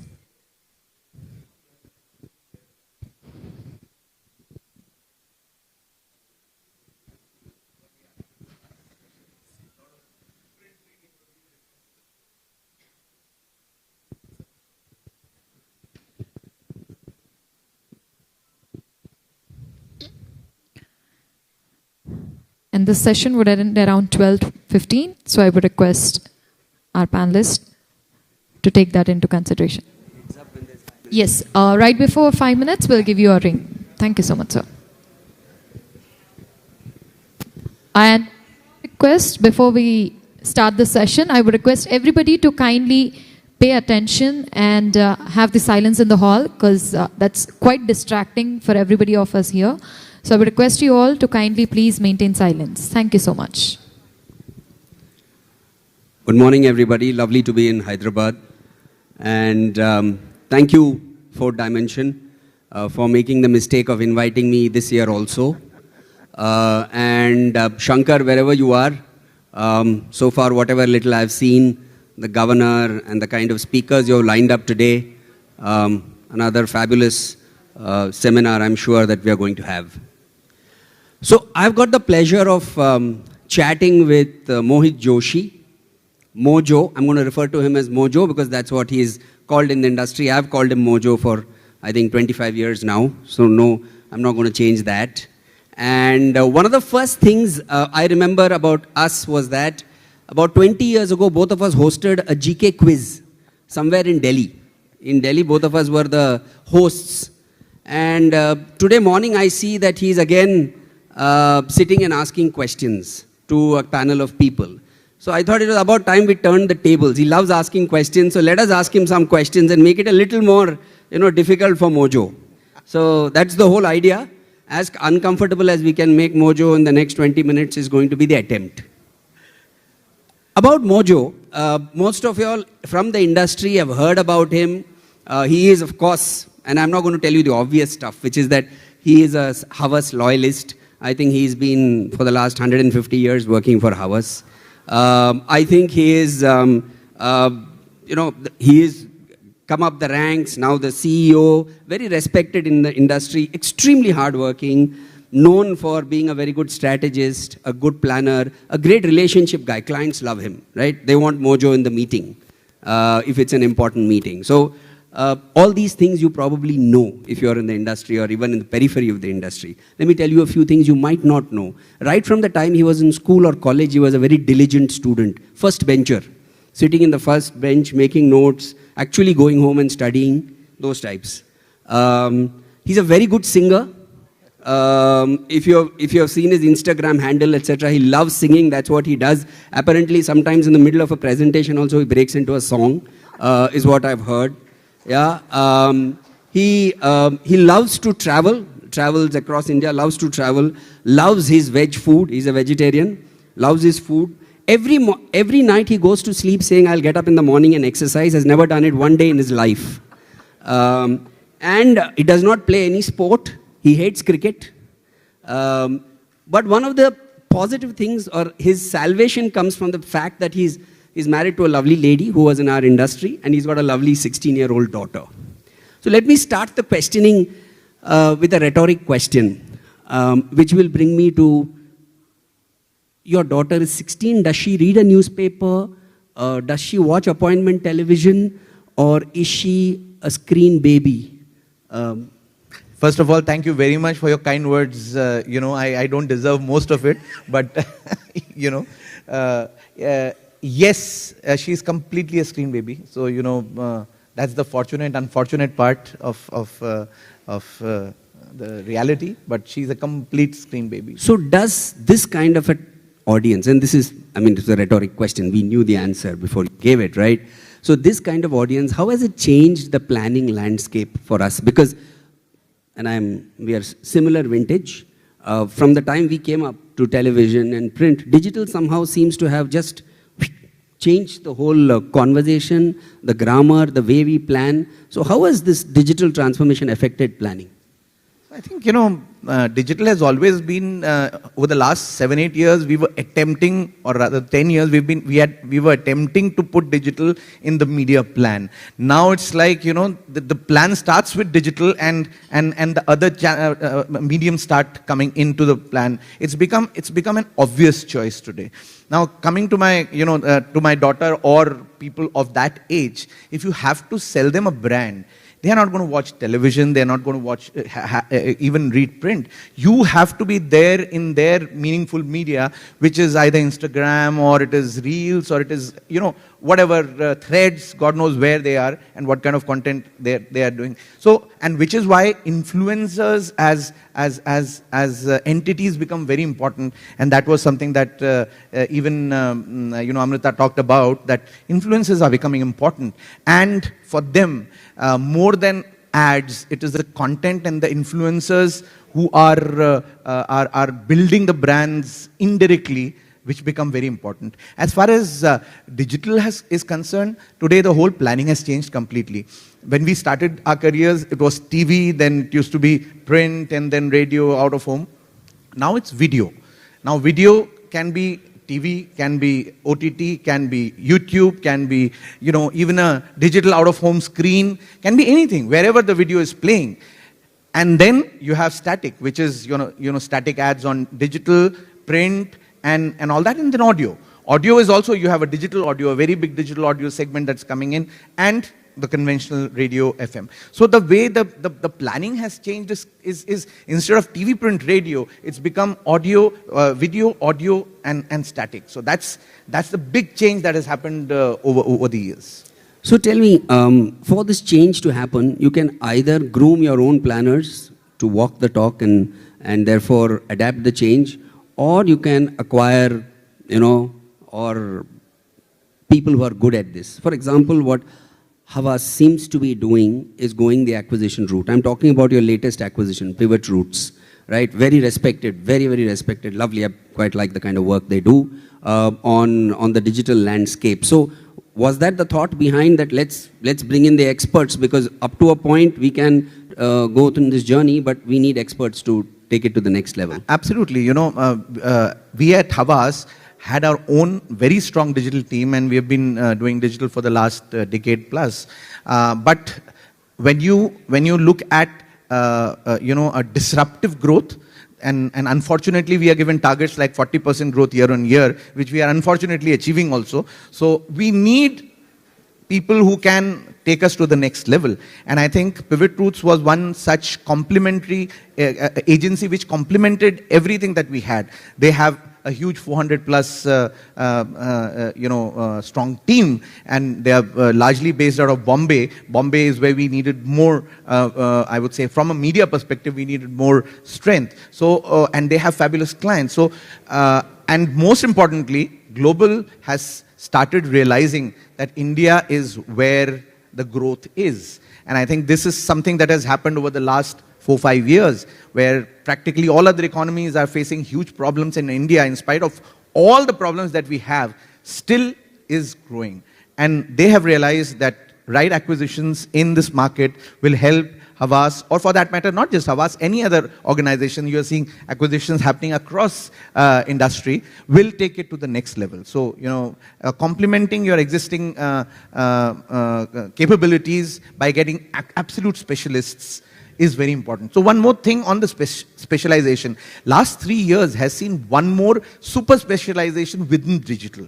3 years back, if there was a digital plan, marketplace used to be just one line item on that. You would have Amazon, Flipkart, or whatever.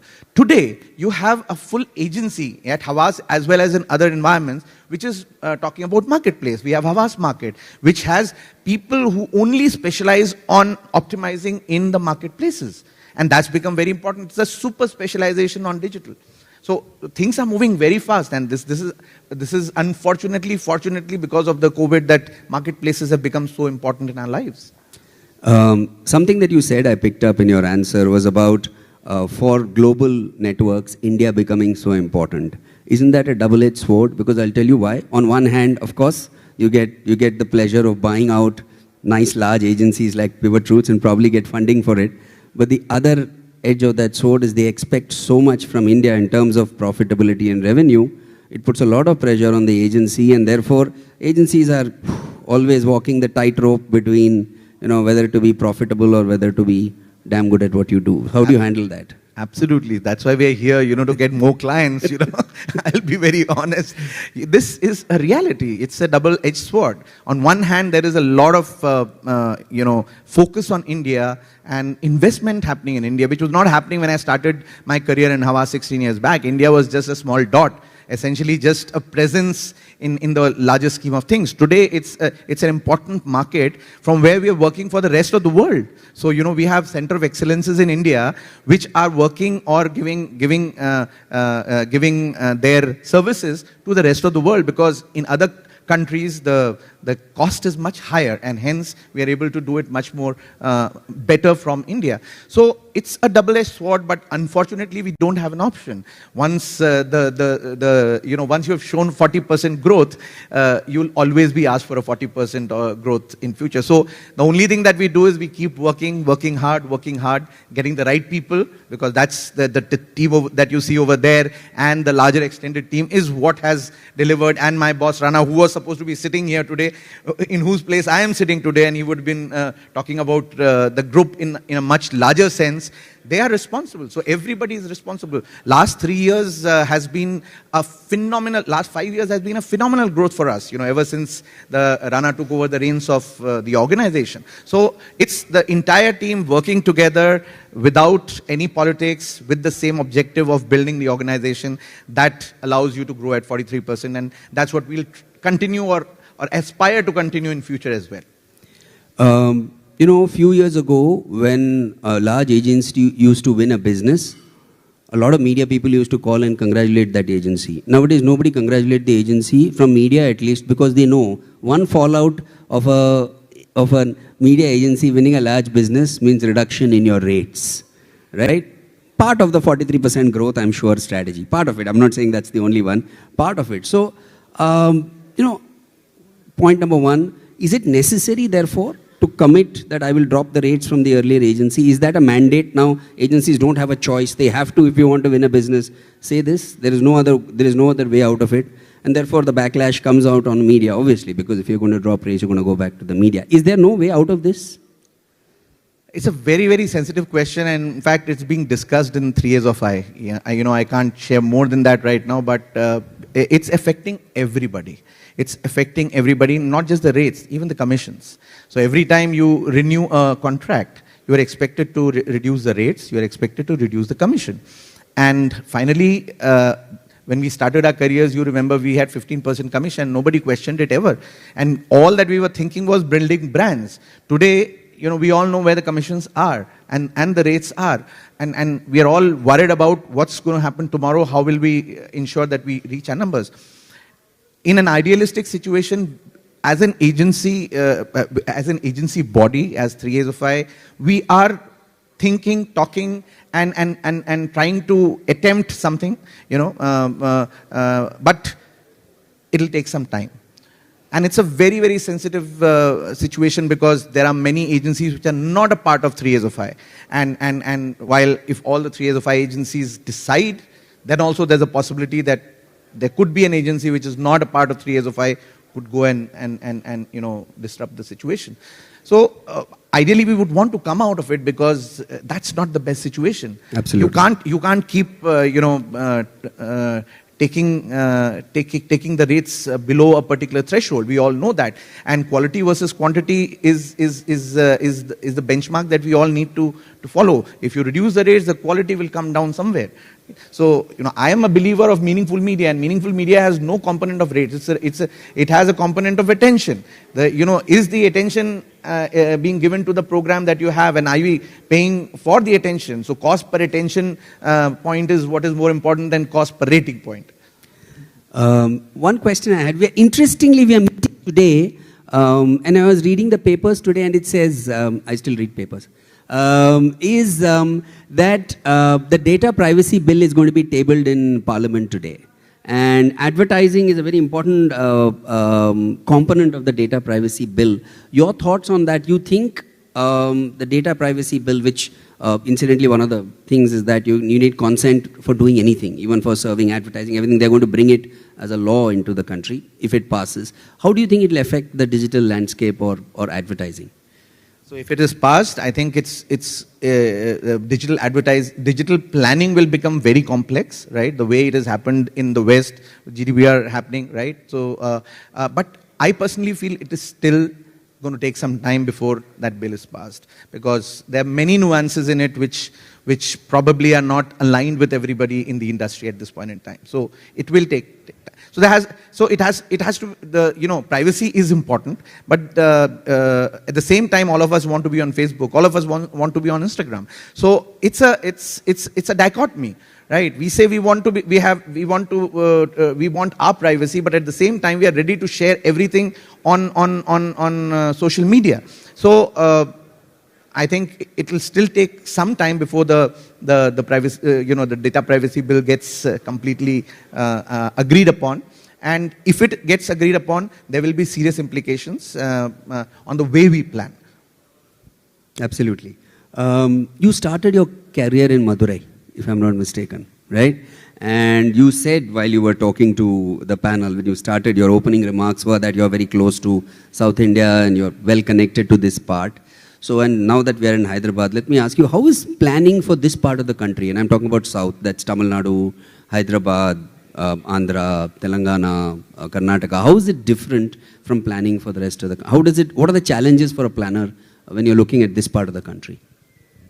See, I don't think there's any challenge to that extent, because these are more media-friendly markets, as the last panel said.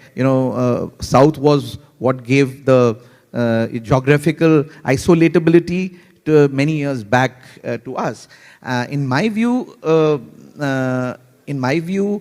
what is important is local creative work. The content has to be specific. It's not the media. Media is easy. Media has a lot of opportunities. But what I see is brands using the same communication that they have at a national level, even in the southern markets, which doesn't work. So southern markets needs very, very specific, nuanced communication, and a communication which works in Hyderabad might not work in Madurai, might not work in Kerala. So in my view, the larger challenge is the communication or the creative nuances than the media. Media is still sorted because these markets are isolatable, and we have specific media channels and publications. If I was to go the earlier route, and even digital, of course, you can very clearly target them geographically. So it's not the media that has an issue. It is more the communication that has an issue. Because I remember those days of when I used to work on Horlicks, and we used to take day branding of days, New Year, Tamil New Year Day, day branding on Sun TV. You would have the communication happening every Pongal day branding. So those are big ticket items that I don't see happening, or maybe they are happening today as well. But the communication had to be very specific, because getting numbers, getting reach, getting GRPs has never been a problem for the South Indian states. You've always got that. But what is important is the communication connecting with the audiences there, and are you able to find the right balance? So one more thing about media networks, which I'd like to ask you, is that going far beyond the definition of a media network, I'm referring to your own network. You have now got Havas People, which is global brand into India, and that, if whatever I remember, what I read is about intra-organization communication. They help you in intra-organization communication. They help you in positioning your organization to your own employees, communicating with your employees and potential employees, etc. So that's a very different then you've got Havas Play, of course, which is in sports, and not necessarily sports advertising. I mean, I presume my dear friend Venkat, who's a sportsman himself, is running that piece. So it's about representing sports people, etc., doing deals on live matches, not to do with media. So all these pieces, is it just an endeavor to try and get revenue from wherever, or is it you believe that these all have a role to play and are all allied businesses and therefore fit in? And what are the role of these? So essentially, it's all about you have a base business which is advertising, right? Now, advertising is not going to grow at 40%. We all know that. We have not yet come back to the pre-COVID level spends for most of the clients, because last 3 years clients have been having challenges, bottom lines have been very, very critical. So how do we give more value to the client? It's not just getting revenue, but it's also value to the client. Now, content is becoming important, and that's where Havas Play comes into existence. Now, content can be on cricket, can be on other sports, can be on entertainment environment. So Havas Play is not just sports, it's sports, content, and entertainment. So everything that's happening, and I'll give you a very great example of magazines. I was in one of the magazine congress sessions, and I gave examples of how we've used magazines very effectively as content for one of our clients, Hyundai. And there are challenges with dailies, but magazines are facing even larger challenges. And they were asking me, how have you been able to do that? I said, it's because we didn't sell them as magazines. We sold them as a content piece, which was integrating with their larger content ecosystem. So all these, whether it is Havas Market, which is a specialist in marketplace optimization, whether it's Havas Play, which is doing sports, content, and entertainment, they are all ways of giving a larger opportunity to the client to connect with the audiences. So the monies are limited, right? And we know the monies are also going into digital, while people are, always skeptical, and there is a lot of debate that happens over there. All these capabilities allow you to create the right meaningful content for the consumer. So whether it's through marketplaces and being there on Amazon and Flipkart in the right way, or it's being on the right sports environment, or a content platform, or an IP that we are creating. There are many IPs also that we are creating these days around the content. Yeah. So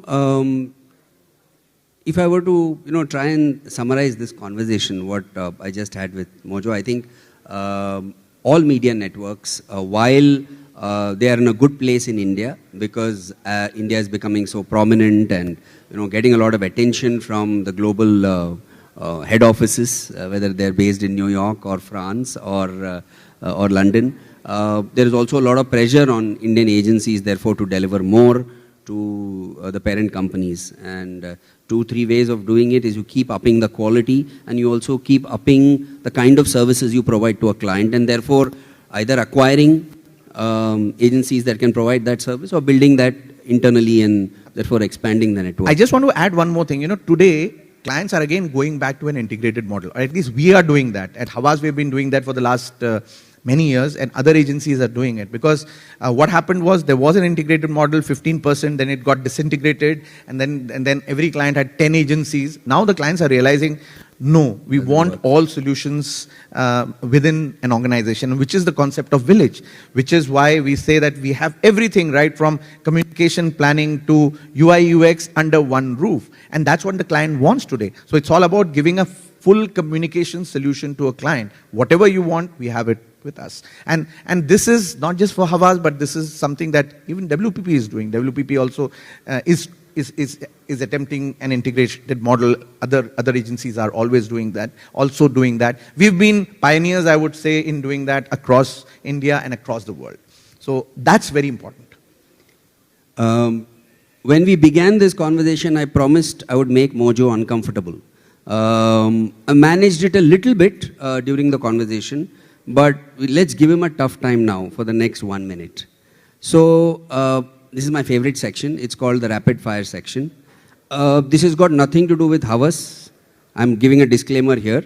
It's Mojo's personal views only. So Mojo, the question is your personal preferences and your personal likes and dislikes. Nothing to do with Havas. So I'm, quickly, Rana, if you're listening. Yeah, all right. Okay. So which is your preference, or what do you like more? Beach or mountain? Mountains. I'm from Nainital. Fantastic. Virat or Dhoni? Dhoni, any day. Dhoni. Medu vada or batata vada? You're in South India. Medu vada. Good answer. No, even otherwise I would have said that. Okay. Rafi versus Kishore. Kishore. Okay. Madison versus Lodestar. Havas. No, you can't say Havas. I'm giving you a choice. No, that will be that. I don't want to get into that question. Both I respect both of them equally. Though I have not worked on either one of them, but I respect both of them. So I wouldn't be able to give you one answer on that. He's a smart guy. I think both Vikram and Shashi are somewhere around here, right? Lurking somewhere. Are there? Okay. Amazon or Flipkart? Which do you prefer? Shopping. Amazon. Hindu or TOI? No, your own personal preference. Neither. I don't read newspapers. I'll be very honest with you. My source of news is Twitter and everything that's happening on social media, and not just today, but for the last many years. But if you were to talk about content, definitely Hindu. Not because you are here. This guy is going to last a long time in politics, I promise you, if he decides to take that up after his career. Thanks a lot, Mojo. It's a pleasure. You forgot one thing, What I love is sunsets as well. So your Mojo chasing sunsets is something that I do on Twitter, and a lot of people follow me over there and help me. Lovely. Thanks so much, Mojo. Pleasure talking to you. Thank you, everybody. Thank you so much for that knowledgeful and yet quick laughter session. Thank you so much. Can we once again please put our hands together for Mr. Mohit and Mr. Suresh. Thank you so much. And now I would request Mr. Bharat Vishwanathan from Fourth Dimension Media to kindly join us on stage and present the memento.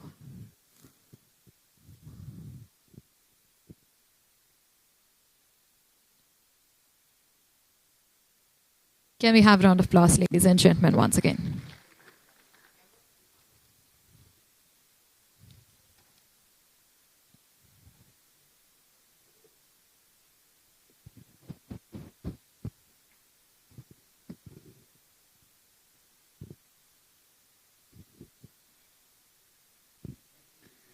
Thank you so much.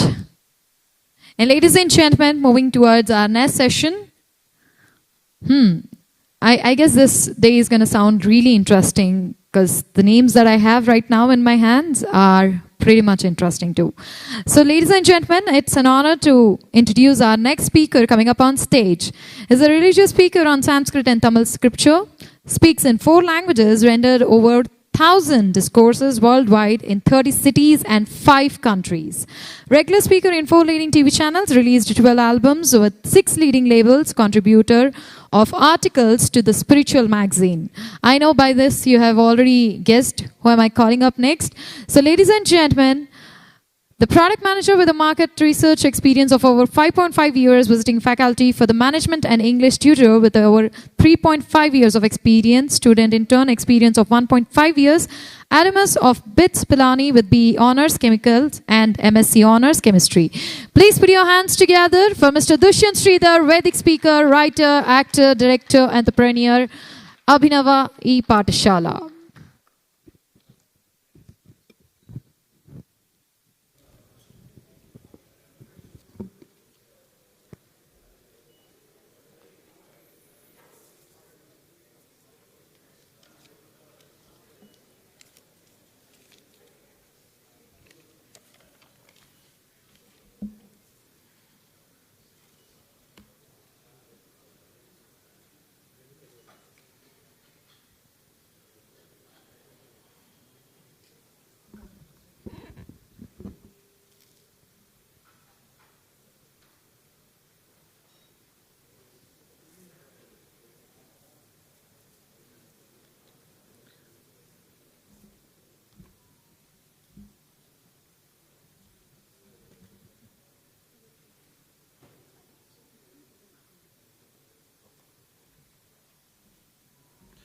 But there's a question on the session.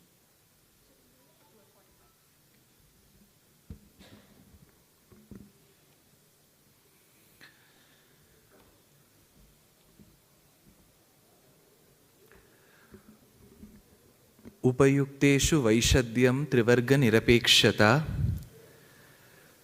करणत्रयसारूप्यम् इति सौख्यरसायनम्. A very good day to the gathering here. I'm extremely fortunate to be a part of these summits and blessed that the topic given to me is by body, mind and the soul. And the verse that I cited talks about the oneness, the equilibrium with which the 3 of them should function. And the summit in itself exemplifies the oneness of so many things coming together. What can talk more about oneness and unity where you see Republic and the Hindu on the same banner? And I was preceded with a conversation with Mohit Joshi, who was referred to as Mojo. And I'm sure Barkha will be extremely happy. But the good part about Mojo is, unlike most other words with start with J and O, should not be pronounced as Joe. It's Ho. It's San Jose. But Mohit Joshi has made Indians proud by making us pronounce the way it is. It's Mojo. So thank you for that. In this beautiful Bhagya Nagaram, which otherwise is famously, historically called as Hyderabad and Secunderabad, the land with the twin cities, separated by the waters. I am quite reminded of this Patram called Hanuman, who features as an icon of valor, prowess, and intellect. How does the topic come together with this Patram. Hanuman is referred to as Vanara. Apparently, most of us have this habit of translating every word and calling Vanara as a monkey. But a set of research scholars have opined that Hanuman need not be the monkey that we presumably see in most of the zoos today, and some loitering outside as well. So it could be referring to a species which is not found now, which were very close to humans, so they were referred to as Vanara. In whichever case, he was too qualified to be a Vanara. He was called the Navavyakarana Pandita, a person who was adept in the 9 forms of grammar. He is given a task. He comes with a resolve to assist a person who is an acquaintance of a few days. Rama, who lived in Maharashtra and then ventured into Karnataka Pradesham. The inscriptions call it Karnata and not Karnataka. Karneshu Atati iti Karnatam. That region which is filled with such great valorous people, and when their valor reaches your ears, it seems your ears start nodding. So it's Karneshu Atati. So ears start relishing and nodding. So it's called Karnata. Of course, there is a Kakaram, which is a suffix which is added, Karnataka. So as Rama ventures into Karnataka Pradesham, he has an acquaintance with this overqualified, well-spoken Vanara called Hanuman. And Hanuman comes with the resolve to strike a good friendship with this person. So there is mind which is playing a role here. Of course, the next step is when Hanuman reasons out the melancholy that Rama had because of his wife being abducted. So he says, I will assist in the process, and bodily he levitates himself to go to Lanka Pradesham, meets up with Sita. Now, there are 2 things that come across very strikingly when we see Hanuman as a Patram. 1, Rama did not give any profile picture to Hanuman stating this is Sita. So it would be worthwhile for any person to take this up as an assignment. That too, it was an on-site assignment. He is going abroad. Hope he was not paid in the Sri Lankan currency, which is not that valued. So when he went to Lanka Pradesham, he didn't have an idea about how Sita will look. And the icing on the cake was, he had graduated from a school from which he was the only student. So co-education was never there as a part of his curriculum. So moving with women, understanding their sensitivities, and then understanding or seeing the person whom he is going in search for were not a part of his requirements sheet. Yet he ventured. Once he goes to Lanka, he has got a very limited time to go in search of Sita. So he goes during the evening hours when the sun was about to set, and he has to return to Bharatadesham before the sun rises. So time is limited. The person whom he is going in search of is not known to him. He has not seen or moved with that gender to which the person belongs to. Yet he makes a firm resolve in his mind that bodily I have come here. I am sure I can make use of mine because I have one to see where this lady is. Of course, there is a mismatch that he makes. That he first thinks Ravana's Patni Mandodari to be Sita. He gets extremely excited. Aspotayama sa chuchumba pucham nananda chikrida jagau jagama stambhana roham nipapata bhumau nidarshayam swam prakritim kapinam. He exhibited the nature of a monkey, says Valmiki, when he started kissing his tail as a mark of seeing Sita, but whom he had did not know that it was Mandodari. Later he course corrects himself, gets into Ravana's kitchen, finds various dishes, doesn't find either Sita in a full form or in the cooked form. Then he goes back to the Vatika called Ashoka Vanika Sita. Then he sits atop the Shimshupa Vriksham and then looks down. Now he wanted to be doubly sure if the woman who was sitting there in a certain posture was Sita. That is when Valmiki uses this line, Tarkayamasa Siteti. Through logical reasoning, he concluded this is Sita. Tarkayamasa Siteti. How? When Sita left Ayodhya, she was dressed and draped in silk clothes. She wore gold jewelry. More gold jewelry was appended to her as a gift for not having attended her marriage by Atri's wife Anasuya.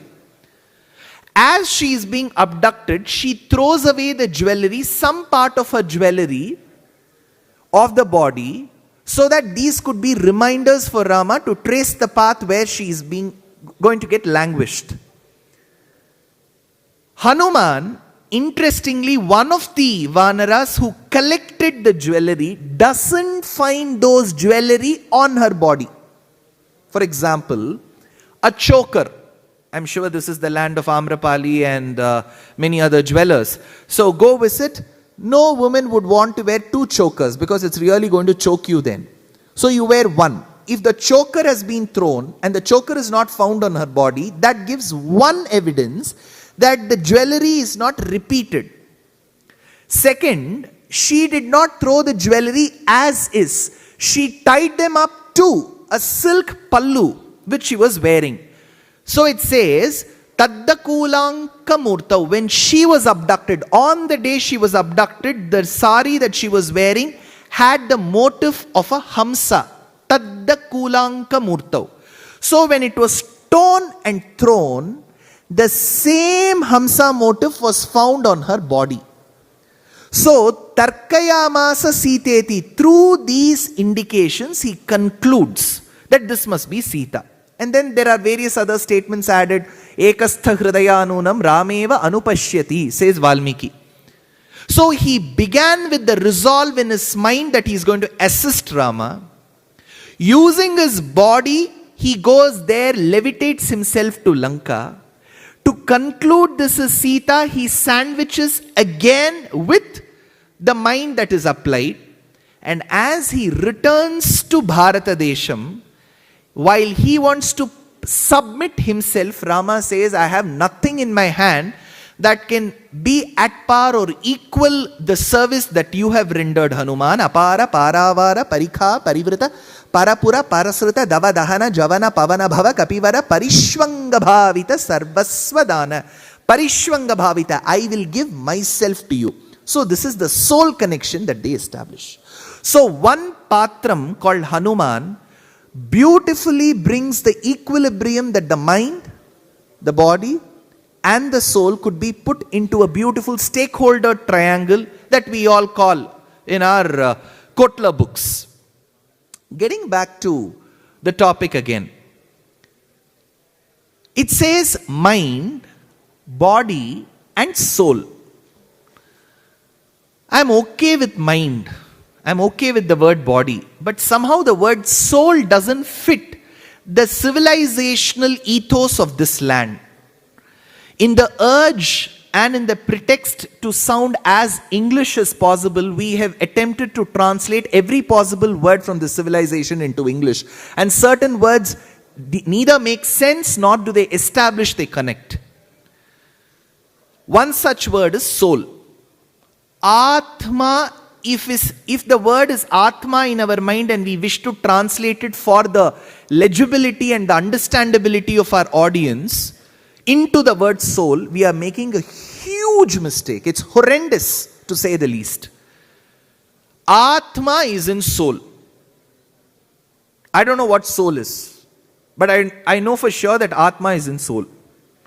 What does the word Atma mean? Apnoti iti Atma. That which attains what it wishes to attain is Atma. Paulo Coelho says in The Alchemist, if you aspire to achieve something, the world will try to cooperate with you to achieve that. That concept is what Atma stands for. Brahmavit apnoti param. That which attains what it wishes to attain is Atma. If the Atma desires to be at the feet of Paramatma, it will get, because it resolves to do that. I am not sure if the word soul does justice to this meaning. That is why, interestingly, in Sanatana Dharma, in the parents, if the father has always wanted to achieve something high in his life, and he is not able to achieve it himself because of various constraints, he tries achieving it through his daughter or son. That is why in the civilization that this land has given, the child is referred to as Atmajam.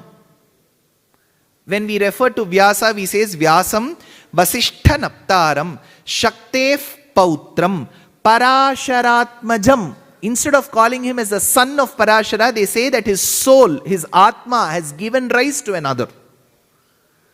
So Atma is something beyond the word soul, but the topic suggests body, mind, soul.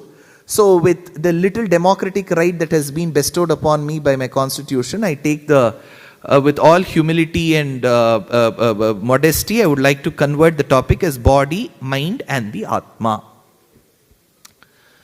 That said, when we talk about the mind and the body, how do they come together to give rise to knowledge?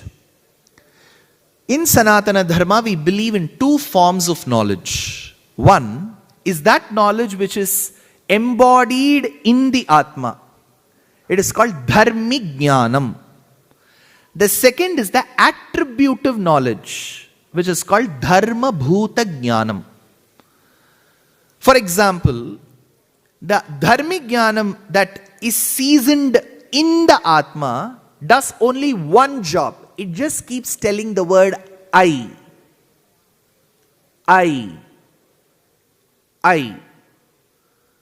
Why? Because that shows the existence of Atma. That is why most of the Vedantic speakers have this one example to give.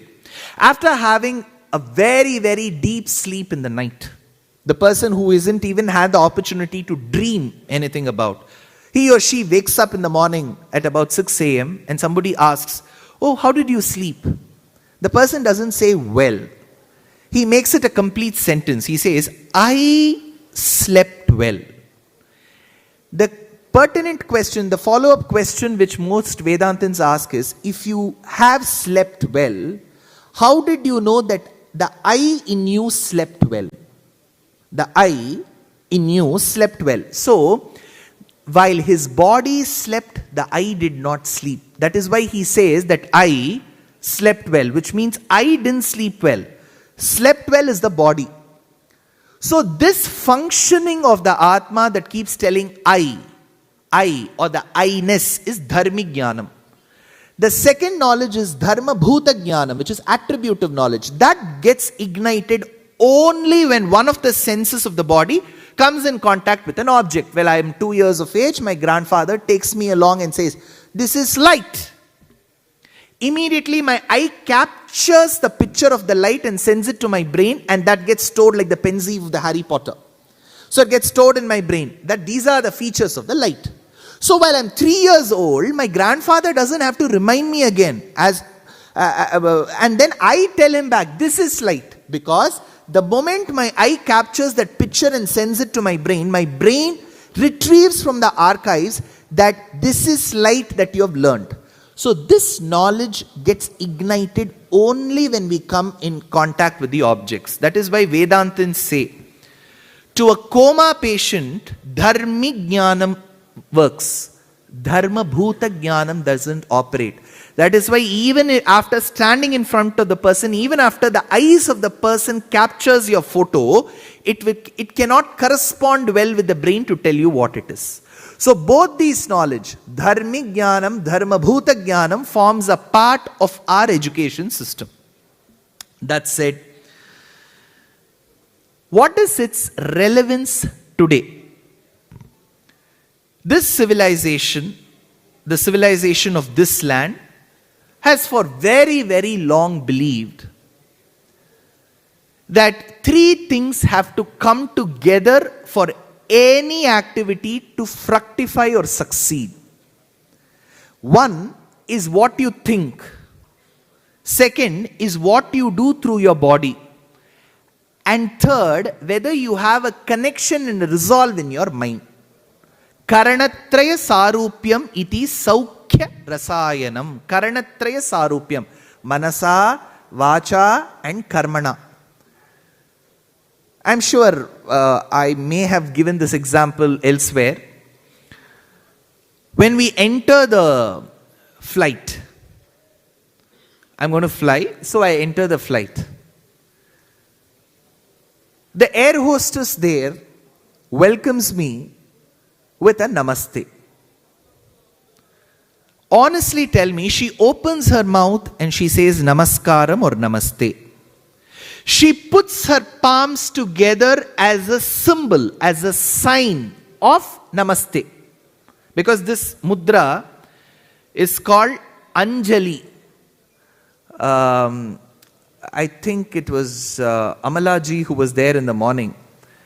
In one of her movies she says, Oriyali, Rendali, Moonali, Nalali, Anjali. So, Anjali, Anjalim Paramamudra Kshipram Devav Prasadini. So this mudra is called Anjali. You know why this is called Anjali? Because Jalayati iti Anjali is the etymology. When I stand in front of a person and I plead in front of him, sir, please. It seems, looking at this mudra of my palms coming together, the person standing opposite me will be so moved that tears will start rolling down his or her cheeks. Because this mudra brings tears to the opposite person, it is called Jalayati iti Anjali. So when I put my palms together, who teaches Anjali mudra now? WhatsApp. You know, in the last 4 years, emoticons have played a big role in our messaging. So the moment you type thanks, immediately you will have this mudra coming. Everybody across the world, we have become patrons of this Vedic civilization. So Anjali, this is the mudra for namaskaram. So how do you say it with your mouth? You say namaskaram. How do you do it through your body? This. So I said 3 things have to come together. Your mind, your mouth, what you speak, and your body. Manasa, vacha, karmana. So when I enter the flight, the air hostess says namaskaram. But imagine, I'm not sure if she means it from her mind. She may be wondering, she may be praying to her stars that this person doesn't keep pressing the button. Bring me this and bring me that. So probably she's trying to put this as a gesture saying, please don't. So we don't know. So she has said namaskaram from her mouth. She has put it through her body, but the resolve is there or not, we don't know. Let's get back to some of the days. I'm sure some of the people of my generation, generations above me, will remember the days when the intellect in history papers at schools were measured by the length of our answers. And I would be flabbergasted when one of my friends in the first half an hour would say, additional sheet, ma'am. Arre baba, main sheet mein likhne ke liye kuch nahi hai. And then our art of converting active to passive, passive to active. Aurangzeb imprisoned his father was imprisoned by Aurangzeb. So because you have to fill 1,000 words to get 10 marks for that. So, that said, I remember my grandmother telling me, just don't read. Study for the sake of studying. Do it with that full involvement. Aurangzeb imprisoned his father. Read that with that full emotion. So that was what my grandmother used to say. So what she meant was, do not read it vacha alone. There should be manasa. So all 3 things come together, that activity flourishes. So the shlokam says, upayukteshu vaishadyam trivarga nirapekshata karanatraya sarupyam iti saukhya rasayanam. The poet says, I will give you a panacea, a concoction for a good living. Saukhya rasayanam, when all three of them come together. Next, we have the concept. Now we have spoken a bit about the mind. Next comes to the body. People who generally speak, they say, sir, Sanatana Dharma is so interesting. Now I have taken the Gita and I have started reading. If you start with the Gita, it will become a disaster. Because Bhagavad Gita is the essence of the Upanishads. That is why there is a shlokam called Itihasa Puranabhyam Vedam Samupa Brahmayet Bibheti Alpashrutat Vedat Mamayam Pracharishyati. Without reading the Itihasas and the Puranas, if you go directly to the Vedic scriptures fear that this person will end up misinterpreting me. So Bhagavad Gita is the essence of our scriptures, of our Shastras. But that is like a postdoctoral fellowship. What comes as an elementary, middle school and high school education is the Itihasas and the Puranas. That said, we have time and again when you switch on one of the channels, they'll say Sanatana Dharma believes in Atma, body is not required, Atma is important. Sanatana Dharma refutes it. It says, body is equally important. Atma cannot function by itself. It needs the body. That is why in Varaha Puranam you've got the shloka, Sthite manasi susvasthe sharire satiyo naraha dhatu samye sthite smarta vishwarupam cha mam ajam tatastham riyamanam tu kashtha pashana sannibham aham smarami madbhaktam nayami paramam gatim. Sthite manasi susvasthe. So the verse says, in that body which is healthy, where there is a healthy body is where the Atma can also function very well. That is why Ayurveda is extremely important Sanatana Dharma. In of the 14 Vidyasthanams, Ayurveda is very important. And the way allopathy views and Ayurveda views the body is slightly different. I wouldn't get into which is right, which is wrong, which is better, which is not so better. In Ayurveda, we believe that the 5 elements, Akashad, Vayuhu, Vayor, Agnihi, Agner, Apaha, Adbhyaf, Prithvi, the 5 elements, those elements get into combination and give rise to 3 doshas called Kapham, Vatam and Pittam. So technically an Ayurvedic person would always give those kind of medicines meant for the right time. So body is equally important. And finally, much could be spoken about the body and the mind. And third, the most important of all, Atma. But remember, Krishna, while he concludes Bhagavad Gita, he says, Atma can neither be crushed, burnt, melted, or destroyed. Avikaraya, Shuddhaya, Nityaya. It remains eternal. Nityo, Nityanam, Chetanas, Chetananam, Eko Bahunam, Sa Vidadhati Kaman. It remains the way it is. But that Atma needs to exit this material body, and the only way it can exit this material body is when the material body functions in tandem with the mind. Else it will keep being born again and again and again. Punarapi jananam, punarapi maranam, punarapi janani, jatare shayanam. Like how we take a SIM card from the previous cell and shift it to a new cell, the contacts are all carried from this SIM card to the other. Similarly, philosophy says the vasanas are carried. That is why surprisingly you find many 2-year-old kids recognizing ragas very fast. 3-year-old kids which can do maths very fast, because there will be some amount of carryover of vasanas from the previous janma. But the best way is for the Atma to exit the body, and for that the body has to function in tandem with the mind. Like how in biology we speak about homeostasis, it is very important that the body, mind and the Atma come together. I have had the audacity to convert the topic itself from the word soul to Atma. I hope I'll be forgiven and will be redeemed and will get emancipation for this change. Thank you so much. the time given to me was half an hour. They rang the bell at the 28th minute. So I thought I should be dutifully correct, respecting the numbers and the maths. So now comes the conclusion with the 30 minutes. Now let them go to the questions. Thank you. Thank you so much, sir. And I would now request Mr. Shankar to kindly join us on stage because Mr. Shankar have got the questions on behalf of the crowd present over here.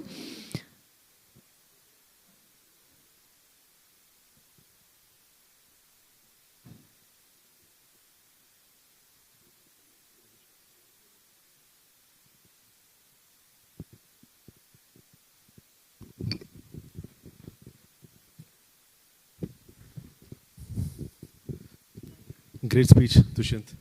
Thank you for everything. I think we have only 10 more minutes. So I have only 2 questions to ask you. So the topic is mind, body and soul. So there are 2 incidents which I would like to take. One from Ramayana and one from Mahabharata. See, there was a time when Sita was dropped at the Tamilisai river, and she was dropped by Lakshmana, and then Lakshmana didn't turn back, and then we all know that. And this was the second incident which happened to her. I don't know if you agree or disagree. She was not probably not treated well or whatever it is by Lord Sri Ram, and she didn't make a fuss about it. She said, "Okay, I'm going to be here." And then she continued with her life. Now the second thing what I would like to ask you, there's a very interesting story in Mahabharata. When Ashwatthama comes inside, he kills the children of Draupadi, the Pandavas, and Draupadi fumes. She says that, I can't, I would like to get his head. But then finally when the Pandavas bring Ashwatthama, she either, I don't know if she forgot or she says, let him go. She probably forgave him. So these 2 incidents when you take, obviously you can't answer on behalf of Sita and Draupadi. How do you handle this, Dushyant? Like for example, when the Agni Pravesha happened for Sita, she could have just left. She could have told him that, listen dude, I can't live with you. Or likewise, Draupadi was in so much of anger. What happens in most of the times when we face such situations, it's very easy for, I'm sorry to say, you can come give discourses and say that, just stay calm, mind, body and soul. Just give me a perspective of these 2 characters. What happened? You have 10 minutes. Yeah. So, questions were posed about 2 patrams. One is Sita, a very, very strong, influential patram from Srimad Ramayanam, and second was posed about Draupadi from Sri Mahabharatam. First, with respect to Sita, I've been telling this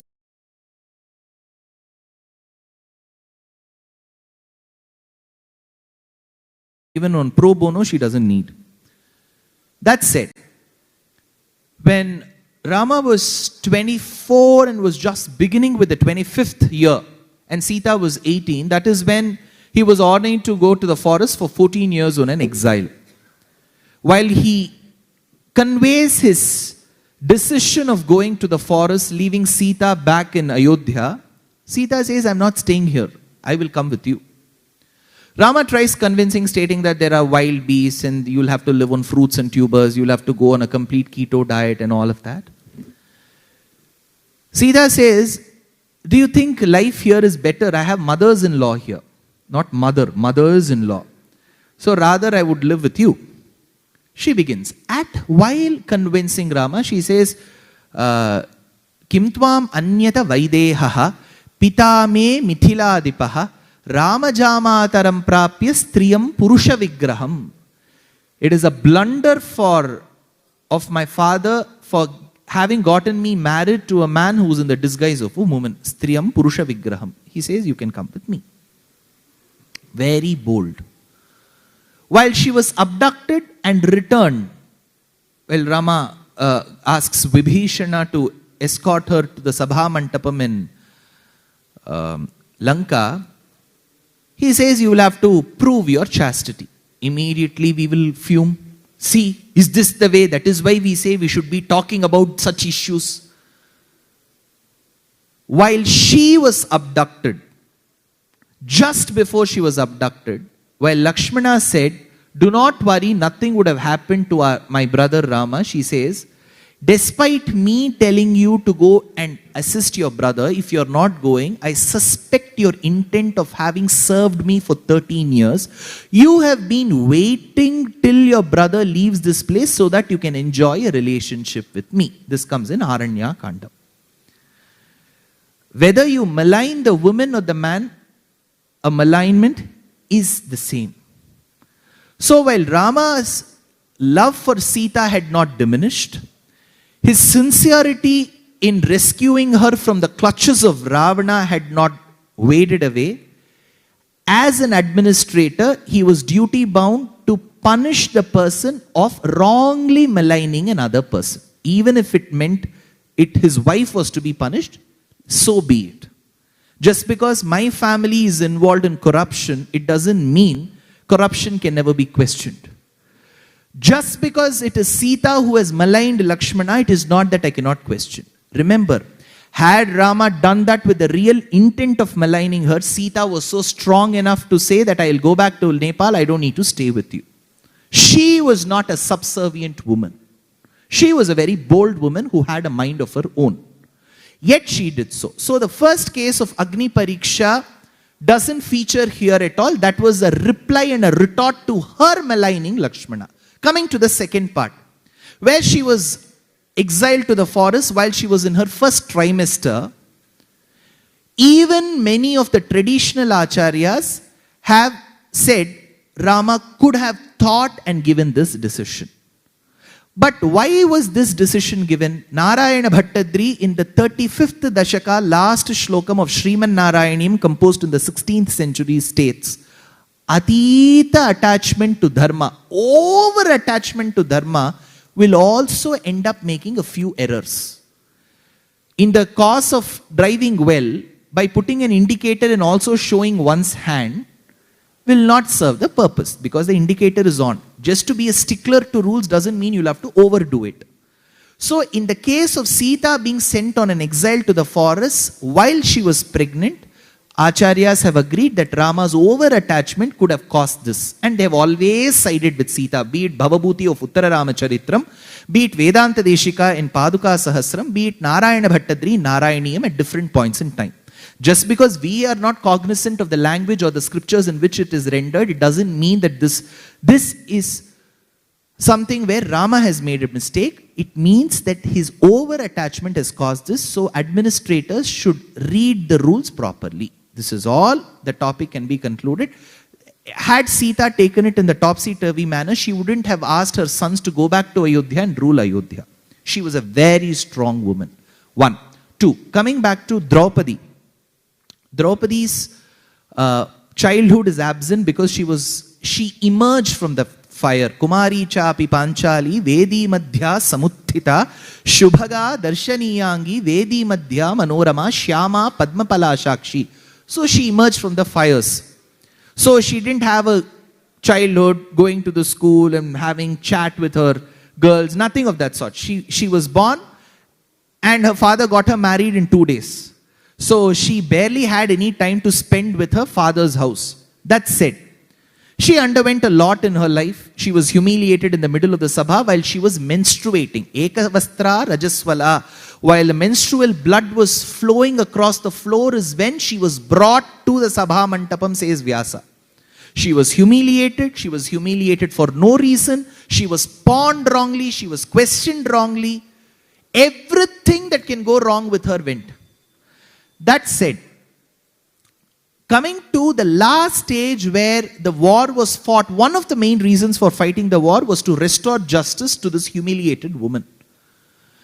During the last days of the war, in the Sauptantika Parva, Ashwathama, the son of Drona, to impress upon Duryodhana, goes and shoots arrows assuming that they were the Pancha Pandavas, and the 5 sons born to the Pandavas to Draupadi.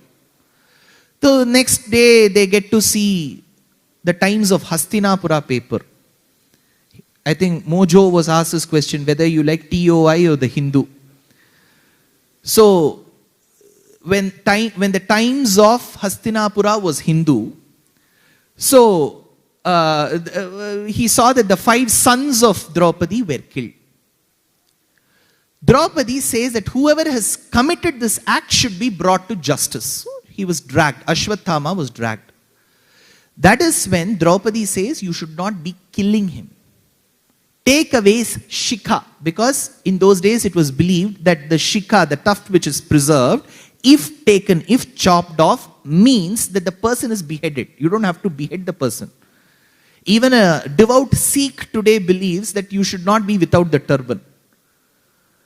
So his tuft was taken and it was equivalent to beheading. It was his head was not taken away. And then she says, I cannot punish him because he is your guru's son. We have to follow dharma here. So to your question as to why she was aggressive and ferocious, I always say Mahabharata's Draupadi is very aggressive and ferocious. Srimad Bhagavatam's Draupadi is a lot more seasoned and calm. So we have to see Draupadi in 2 parts, part 1, part 2. This is the land that has given Bahubali 1 and 2, right? So similarly, we have got a part 1 and part 2 to Draupadi. Part 1 of Mahabharata, very aggressive. Part 2 is very, very seasoned, that we see. That's why she is forgiven Ashwathama. So I think I've answered your question in about 14 minutes, 4 minutes extra. Thank you. Thank you so much, Mr. Dushyant. That was indeed a great session and great questions too.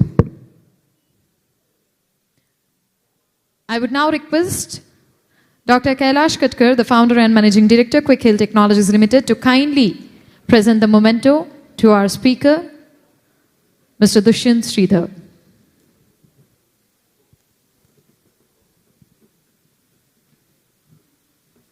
Can we have a round of applause? Please put your hands together, ladies and gentlemen.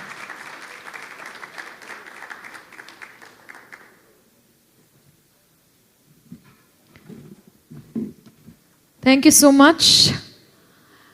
And well, I know most of us have many questions running in our minds that we would like to shoot on to Mr. Dushyant, but never mind, we have the time as a constraint.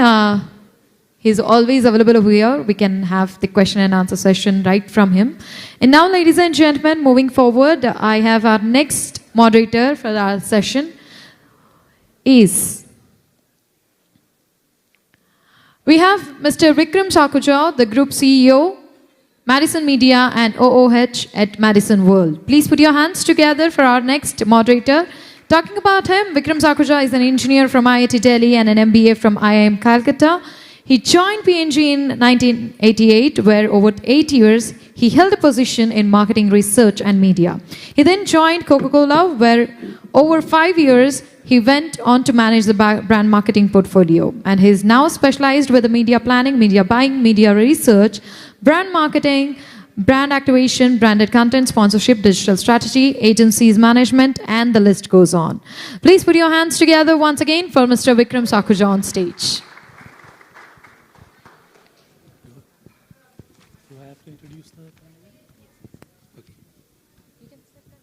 Very good afternoon to this esteemed audience. The session that I have, and I'm just going to introduce my panelists in a second, it's got to do with actually building brands. Now, right in the beginning, I think when I walked in, Mojo was conducting a session and he was talking about brands, and Apple came up. Amrita, I think, no, she talked, I think, about another brand, but there was an Apple that came up. Now, Apple is a $3 trillion valued company. So it's equal to the GDP of in India in that way. And this is just a single brand. So fact is that I use an iPhone, and every time an iPhone 14 or the next series comes up, I'll end up buying it, even though it's 2-3 times the price of a phone with similar features. Now, why is that? Because somewhere along the line, the brand that has been created is somehow giving me the value. Now, the kind of perspective that I have, and at least the passion and the conviction that I have, is the next Apple has to come from India. And the kind of entrepreneurship that you have and the kind of brand building that we have is absolutely amazing out here. And it is in that context I'm going to be having the three panelists that I'm going to be calling have all built some brilliant brands. And I want to actually take them through this journey. And I want to also then try to probe what will it take for them to become the next Apple. So it gives me great pleasure to call Dr. Rohit Moryawar, who's the Managing Director of HomeoCare International. A round of applause, please. Thanks. Good to see you. Please, why don't you take a seat. Mr. Surendra Bhantia of Bhantia Furniture.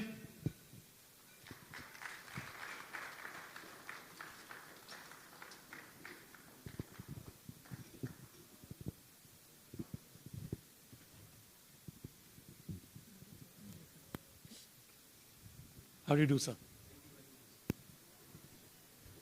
And not the least, Shashank Anumula of Cafe Nilufa.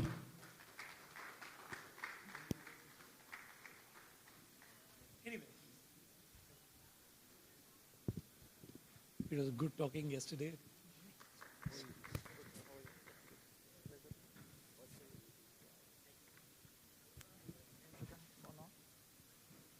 Okay, I think we have about a half an hour, so let's try to make it as racy as possible. Especially before lunch, exactly. I know you got, I think it's between, we are standing between you and lunch. Look, I really want to cover 2-3 areas. You guys have all created some amazing brands out here, and I just want to know that what does it take to create, so just a very brief, tell us your story of how you created the brand. I also want to know, because it's a media and marketing summit, what exactly is the role of marketing in all of this? Because all of you would be very, very conscious about the kind of product that you've actually built, but is there a role of marketing? And as you have to go bigger, and if I have to take the Apple story, how are you going to take it into a mega brand? And if I may add in my own small way, can agencies play a role in that? So, Mr. Bhatia, let's start with you. So, so why don't you quickly take us through how you created this brand? And I mean, it's a brilliant furniture brand that you've created. And just walk us through how you actually created it. Thank you very much. Well, there is always a challenge when especially you are starting your own. Then from one store, when we had to go to the next store, it was the biggest challenge. Because in one store, you sit down at the cash counter, you collect the cash. You are controlling everything. But once you have a second store, then you have to think about delegation. You have to think about other aspects, whether how the thing will be controlled, inventory control, etc. But once we had the second store, then it was easy, because it was only replicating the second, whatever systems we had. And with regard to media, I would say, if there is a beautiful girl, and if she's on having a wheel, no one will appreciate. So it requires the media to unveil that. So you may have a wonderful product, but unless you present it to the people, unless people know what you have, then only the business can happen. So I personally feel, especially in my line, where I am directly dealing with the consumer, that without media, you cannot survive. It is one of the important aspects of my business, and maybe an important expenditure of my business, I would say. And I always request media to consider us, like a homegrown brands, as separate entity. Don't consider us with a multinational brands. You treat us separately, and we are ready to grow with you. So what's the difference between treating you separately versus multinational? What's the difference? No, but what is the difference that you're asking for? Because I thought media loves local entrepreneurs. Difference in the sense pricing, everything. Like important is now whether the chicken has come first or the hen. Whether you spend first and then you earn, or you earn and then spend on the media. So this issue has to be cracked. And if the media gives us the support, then it happens. I still remember, I was just quoting someone, that we used to advertise a small size 5x5 in the paper. Only 5x5 size. And I used to be very happy, oh, my advertisement has come in the paper.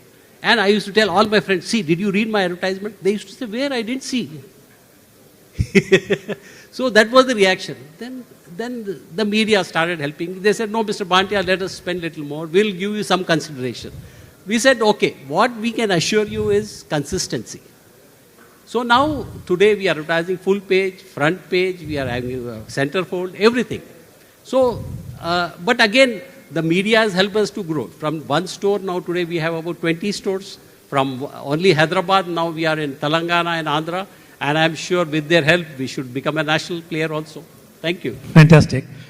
And Shashank, you started with tea and now you built a full chain of cafes which are legendary. And yes, thank you. I noticed it at the airport. It was right out there.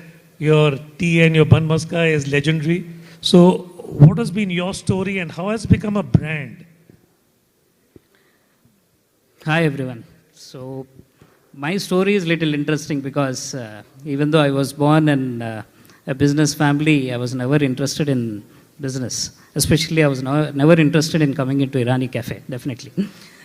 So after completion of my MBA, I have joined this business because there was no option. I wanted to go to US and pursue my MS in electricals. But my dad was so strong that agar jana hai, you can go off from India, but never return back. It was the bold statement from him. Then, as such, I didn't had any career goals. That's the reason I stayed back. Then once I entered the business, it was a small Irani cafe with the 800 SFT. So it was very difficult because being an MBA grad, understanding the local pulse, local language, local taste is little difficult. But I started as a cashier in the cafe. I worked as a cashier, as a baker. I used to bake breads, cakes, everything. So then, apart from production, when I started as a cashier, I understood the customer pulse. Then we thought, why not build a brand in India? Why not build a brand for India? So if you see the top 10 brands in the world are from US. The whole 10 brands are from US, right from McDonald's, second is Starbucks, third is KFC, and the last 10th is Dunkin' Donuts. All the 10 brands are US. Why? Why is it so? So catching the local pulse is very important. So if you want to grow as a brand, first you should satisfy India. Then we realized that we should build, before Nilofer was a convenience brand. Anyone can come, visit, have a 10 rupees chai and go. But we wanted to build a premium brand, an experience brand, which provides the product with experience. That no chai brand is doing it as of now. So this was and in top 10 brands in the world, no one has tea. You have coffee, you have burgers, you have pizzas, but no tea. So this is a high scope market. So for which the highest thought process has to go in. If you want to sell bun maska, making bun maska is easy, but how you want to market your bun maska, that is important. Selling 7,000 bun maskas in 3 outlets, how you are doing it? The importance is in making bun maska, your USP is freshness. So for that freshness, your supply chain management has to be strong. Your production management has to be strong. You should implement lean services in your production. That's what. So for marketing one product, many aspects come into the picture. If you have HR, marketing, operations, finance, everything is integrated to marketing. If you know marketing, you can do anything and you can go into the depth of the market. If you don't understand marketing, you can't market your product. That's what Nilofer is all about. We understand the customer According to the customer, we launch the product, and on that product, we work our backward integration to streamline and to give that consistent product in an experienced atmosphere. That's what is all Nilofer about. And coming into agency and media, I will just quote one example. We have launched our FMCG product, Nilofer Tea. We have launched it with our own in-house designing and all, but somehow it did not work out for a year. After a year, we have adopted an agency where they have done a market research. They have chosen colors for Nilofer, where generally in any of the household, when you say, एक red label लाना है, a red color का डब्बा लाओ, because any of the household you will be sending maids, drivers. For identification, marks are very important. These kind of some of the market research we found it out. We took the best colors, red, green, blue, with the yellow being our brand identity. So this was only possible with the help of the agency. So agency plays a very crucial role in building any of the brands. This is the ad where the husband brings the tea to his wife who's working on our concept is we want to conceptualize the brand. Anytime you will see a Nilofer ad in terms of video, husband will be making tea for wife. I thought that was remarkable. Okay, Dr. Morepar, I believe, from what I understand, you're an MD in internal medicine. Yes. But you went and after that started HomeoCare, and now this is a wellness, it's a total health and wellness brand. Now, what exactly is the way you have to, what was your thinking while creating this as distinct from some very tangible products like furniture and of course, tea and the entire cafe experience? So I think for all regional brands, the story is more or less the same. We start with a single store. Let it be Bandia G or it's more or less the same, but it is in different sectors. So HomeoCare was started by my dad. He has his practice in Balanagar where he sees 100 patients per day. So he sees 100 patients, he sees all types of cases and he cures many of them. So which people don't know. Diabetes, arthritis without operation, people who are on painkillers, on steroids. For them, they have a lot of reactions and all that, side effects. For them, without any problem, dad is curing many patients, hundreds of patients daily. So from there, I thought and he thought that why can't we make it to more people? He alone can, how many he see a patient? A doctor, he being alone, he can see only 100 cases a day. So what he thought, we'll spread our knowledge, he'll spread his knowledge. So he started a brand HomeoCare International with one clinic in Begumpet. There he appointed 3 doctors. He gave them the training of how he treats, how he has treated patients successfully from the past 30 years, the formulas.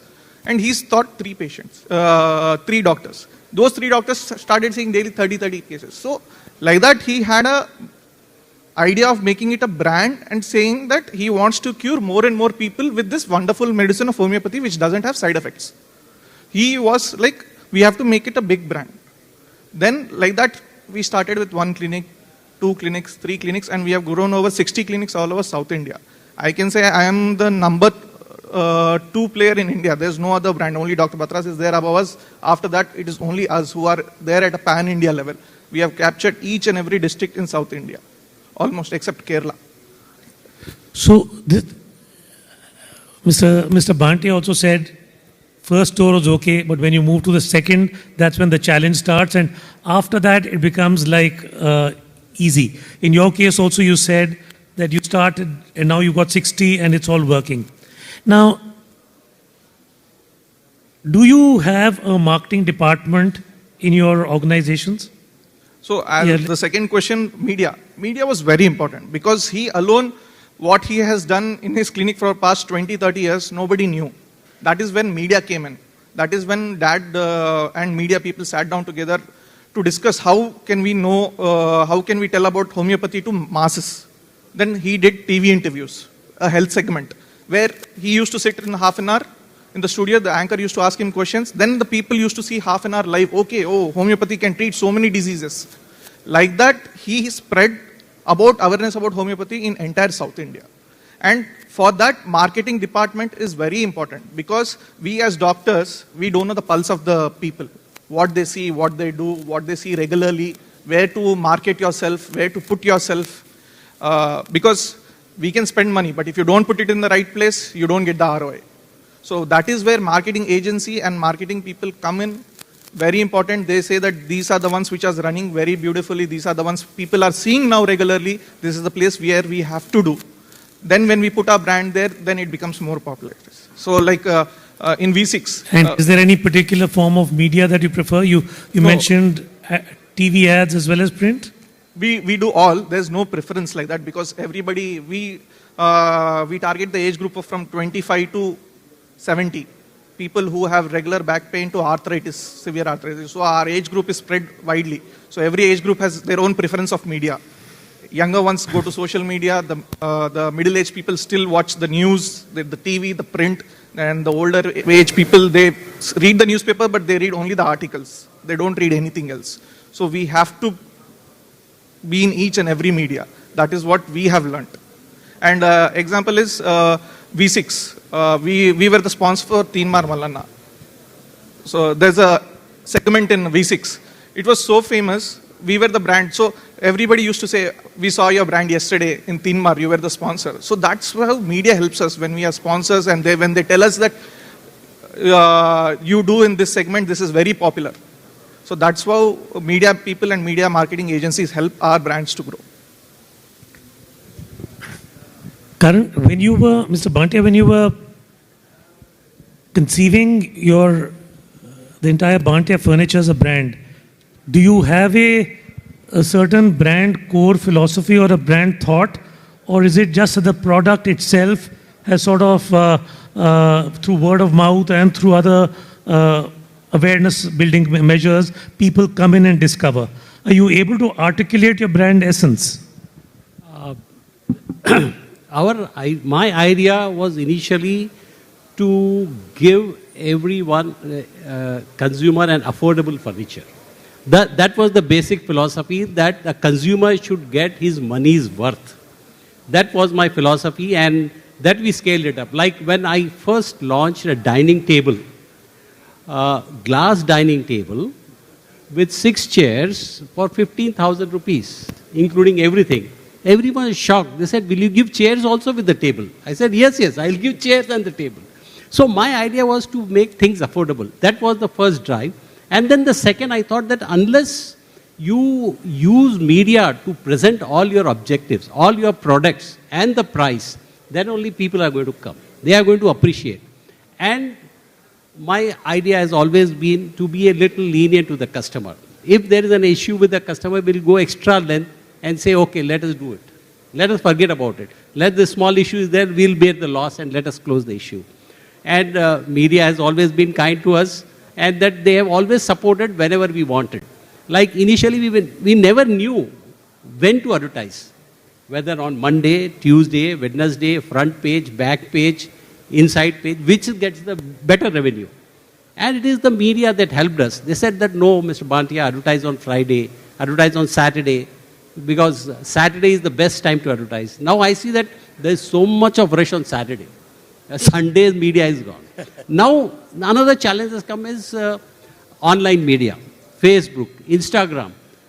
As a matter of fact, what happened is I was speaking to one of my friends and I said, we advertise in the newspaper. He said, newspaper? Who reads newspaper?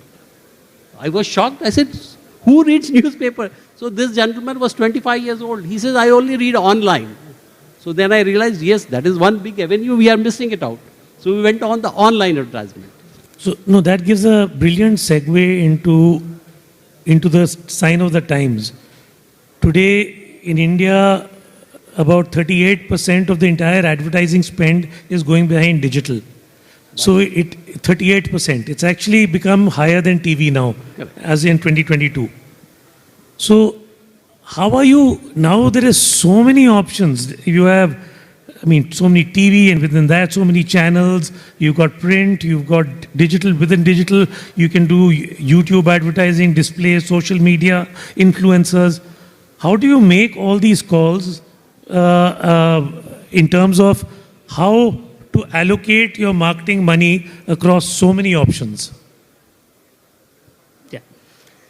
So, coming into media and advertising, to be frank, whatever media has supported us is not through advertisement, but it is through all the articles, because what the good products you make, good products will talk.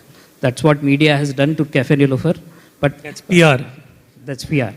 But coming into advertising as such, recently we entered into FMCG also. As such, what we see is when related to print, when related to broadcasting, when related to digital marketing, what actually is required. For us, definitely, as of now, the width of the market is Hyderabad.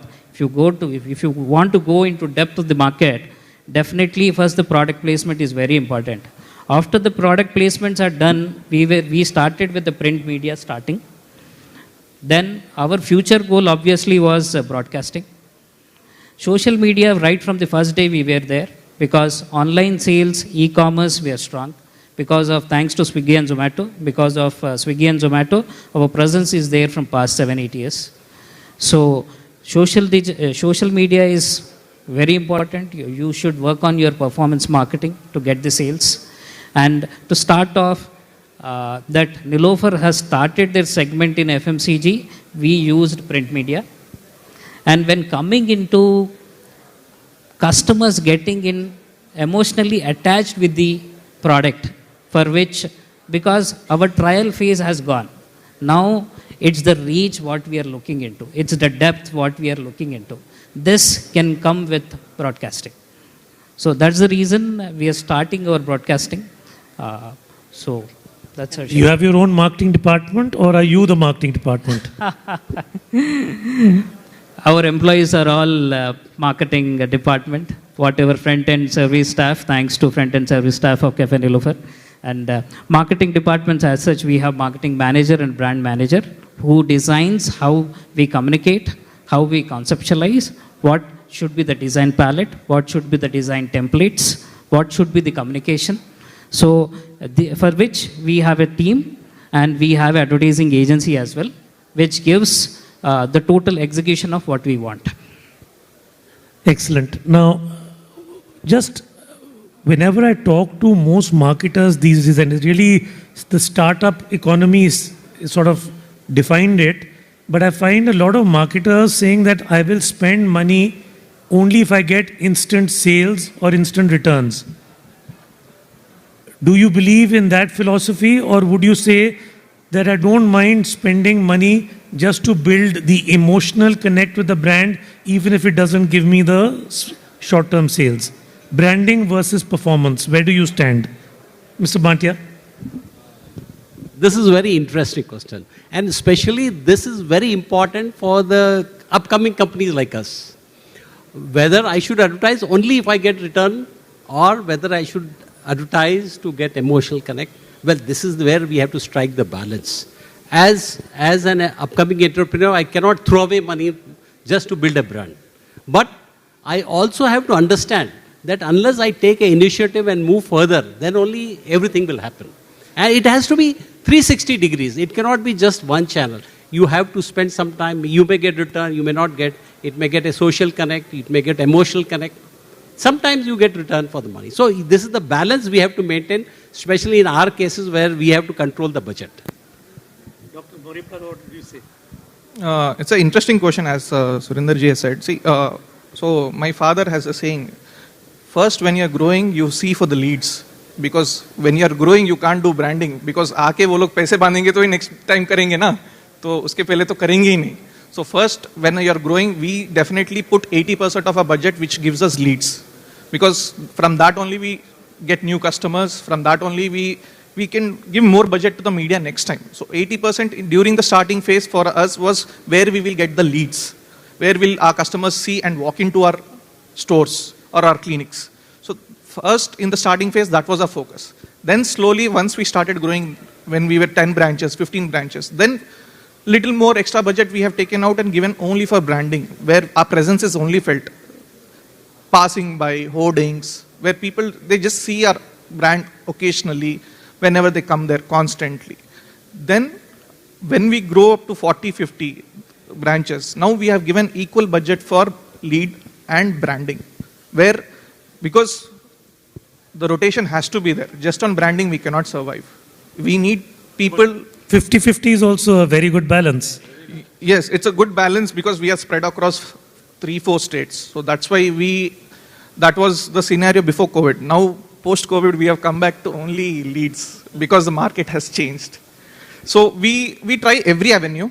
We do Facebook, we do Instagram, and all medias we try. We try newspaper, outdoor, auto, bus, all news channels. We give each one 2-3 months. We judge the response. If it doesn't work out, we shift to the next media. But in the starting stage, we only focus on leads and for the people to enter. Then only branding. Yes. Absolutely. Or which side of the bun is mustard. But I think we are reaching towards the end of our allotted time, but I wanted to ask a couple of questions. Do you have ambitions to scale it up to national levels and hopefully international levels and become a global brand? So on Cafe Nilofer, if you have to do that, if that is the ambition, how do you move from the impressive scale that you've built right now to a much, much larger sort of orbit? Thank you. Definitely, we want to become the tea of India, tea brand of India. But definitely, with the intention of scaling up, we don't want to lose our values. We don't want to lose our consistencies. Once our consistencies are placed in track, once our SOPs are built in track, even sitting in Hyderabad, we can make the same Nilofer chai in Mumbai. Then only we will be scaling up. Otherwise, we will not scaling up. But definitely, I can make sure whether we scale up or not, in next 10 years, Nilofer will prove the brand of India sitting in Hyderabad. And at least any of the tea brands from India can be seeing Nilofer take the inspiration to go global. Even that's an achievement for us. No, but what is the step you have to take to get out of your comfort zone because it's obviously in hitherto the markets that you haven't been to, if you have to make a break there, what did you need to do differently? For me, according to me, building an Indian brand is a little difficult. You can see, you can't find a single Indian brand successful globally in food business. The reason is the demographics of India, preferences and tastes of India are different in each and every taste, in each and every state, for which the operational excellence and research plays the major role. If I want to go to Tamil Nadu, the research and operational excellence, for this you have to allocate a budget. For each and every state you want to go into, you have to allocate a budget. For without being successful in India, you can't be successful abroad. Being a Tamil, let us suppose there is a brand from Tamil Nadu. They can open it in Dubai, they can open it in US, but only limited brand width of the customers they are targeting. If Nilofer wants to open in US, I want to target not Indian customers. I don't want to open in Dallas. I want to target the huge brand width of the customers. I want to open for the US customers, for the American customers, not for Indian customers. No, I think Shashank's passion is clear. He is so customer focused and he's saying, I'll understand the customer and then serve him what he or she wants, and that's how I'll build. Exactly. But for all these things, sir, it will take time. This is not easy cup of tea like Nilofer. But in this entire startup world, everybody wants instant. So in home care, how would you do that? If you want to go global tomorrow, what would you do? It's a little different for healthcare when you compare it to other FMCG brands, because you will have to follow the local norms and regulations, because we are doctors, we prescribe medicines. So that will be the major challenge. I can open a branch in London, US, Dubai instantly. We have the funds, everything. But understanding the local authorities, their rules, regulation, that is where we are having challenges. Because as Shashank has said, even we need to understand the customer base. We have customers everywhere because patients are there everywhere. So it's not that everyone has some or the other problem. First thing is the local authorities. What are the, not the authorities, but what are the rules which we have to follow going into the area? Second is the staff, because treatment, is very patient specific. Every case is different, everything is different. So we need excellent doctors, which is very difficult. We need to train them for years and years. Then only he can, because as a patient, you would not want to go to a fresher, right? You want to go to an experienced doctor. Experience comes only with time. So that is where we, we take time and we expand slowly accordingly. Main is the staff, the doctors. Then second challenge will be the local rules and regulations. But definitely we are focusing on going abroad, because there is a lot of demand for homeopathy because it has no side effects. A lot of European countries follow homeopathy. London, there is a lot of people who use homeopathy. In US also there is there, but mostly it is Indians. The Americans don't have much knowledge about it. So, Mr. Bhatia, our two speakers are going the cautious route, step by step. Do you have a different view? I have an entirely different view. I am looking for investors. Today, if I have to grow my own, how? Maybe today I am in Telangana, then Andhra, maybe South India. Whether I will see all India, whether I will see myself as an international brand, very difficult. I am already 65. So I am looking for investors. I am looking for professionals to all join with me. I agree, there is always a challenge for a local taste would be different.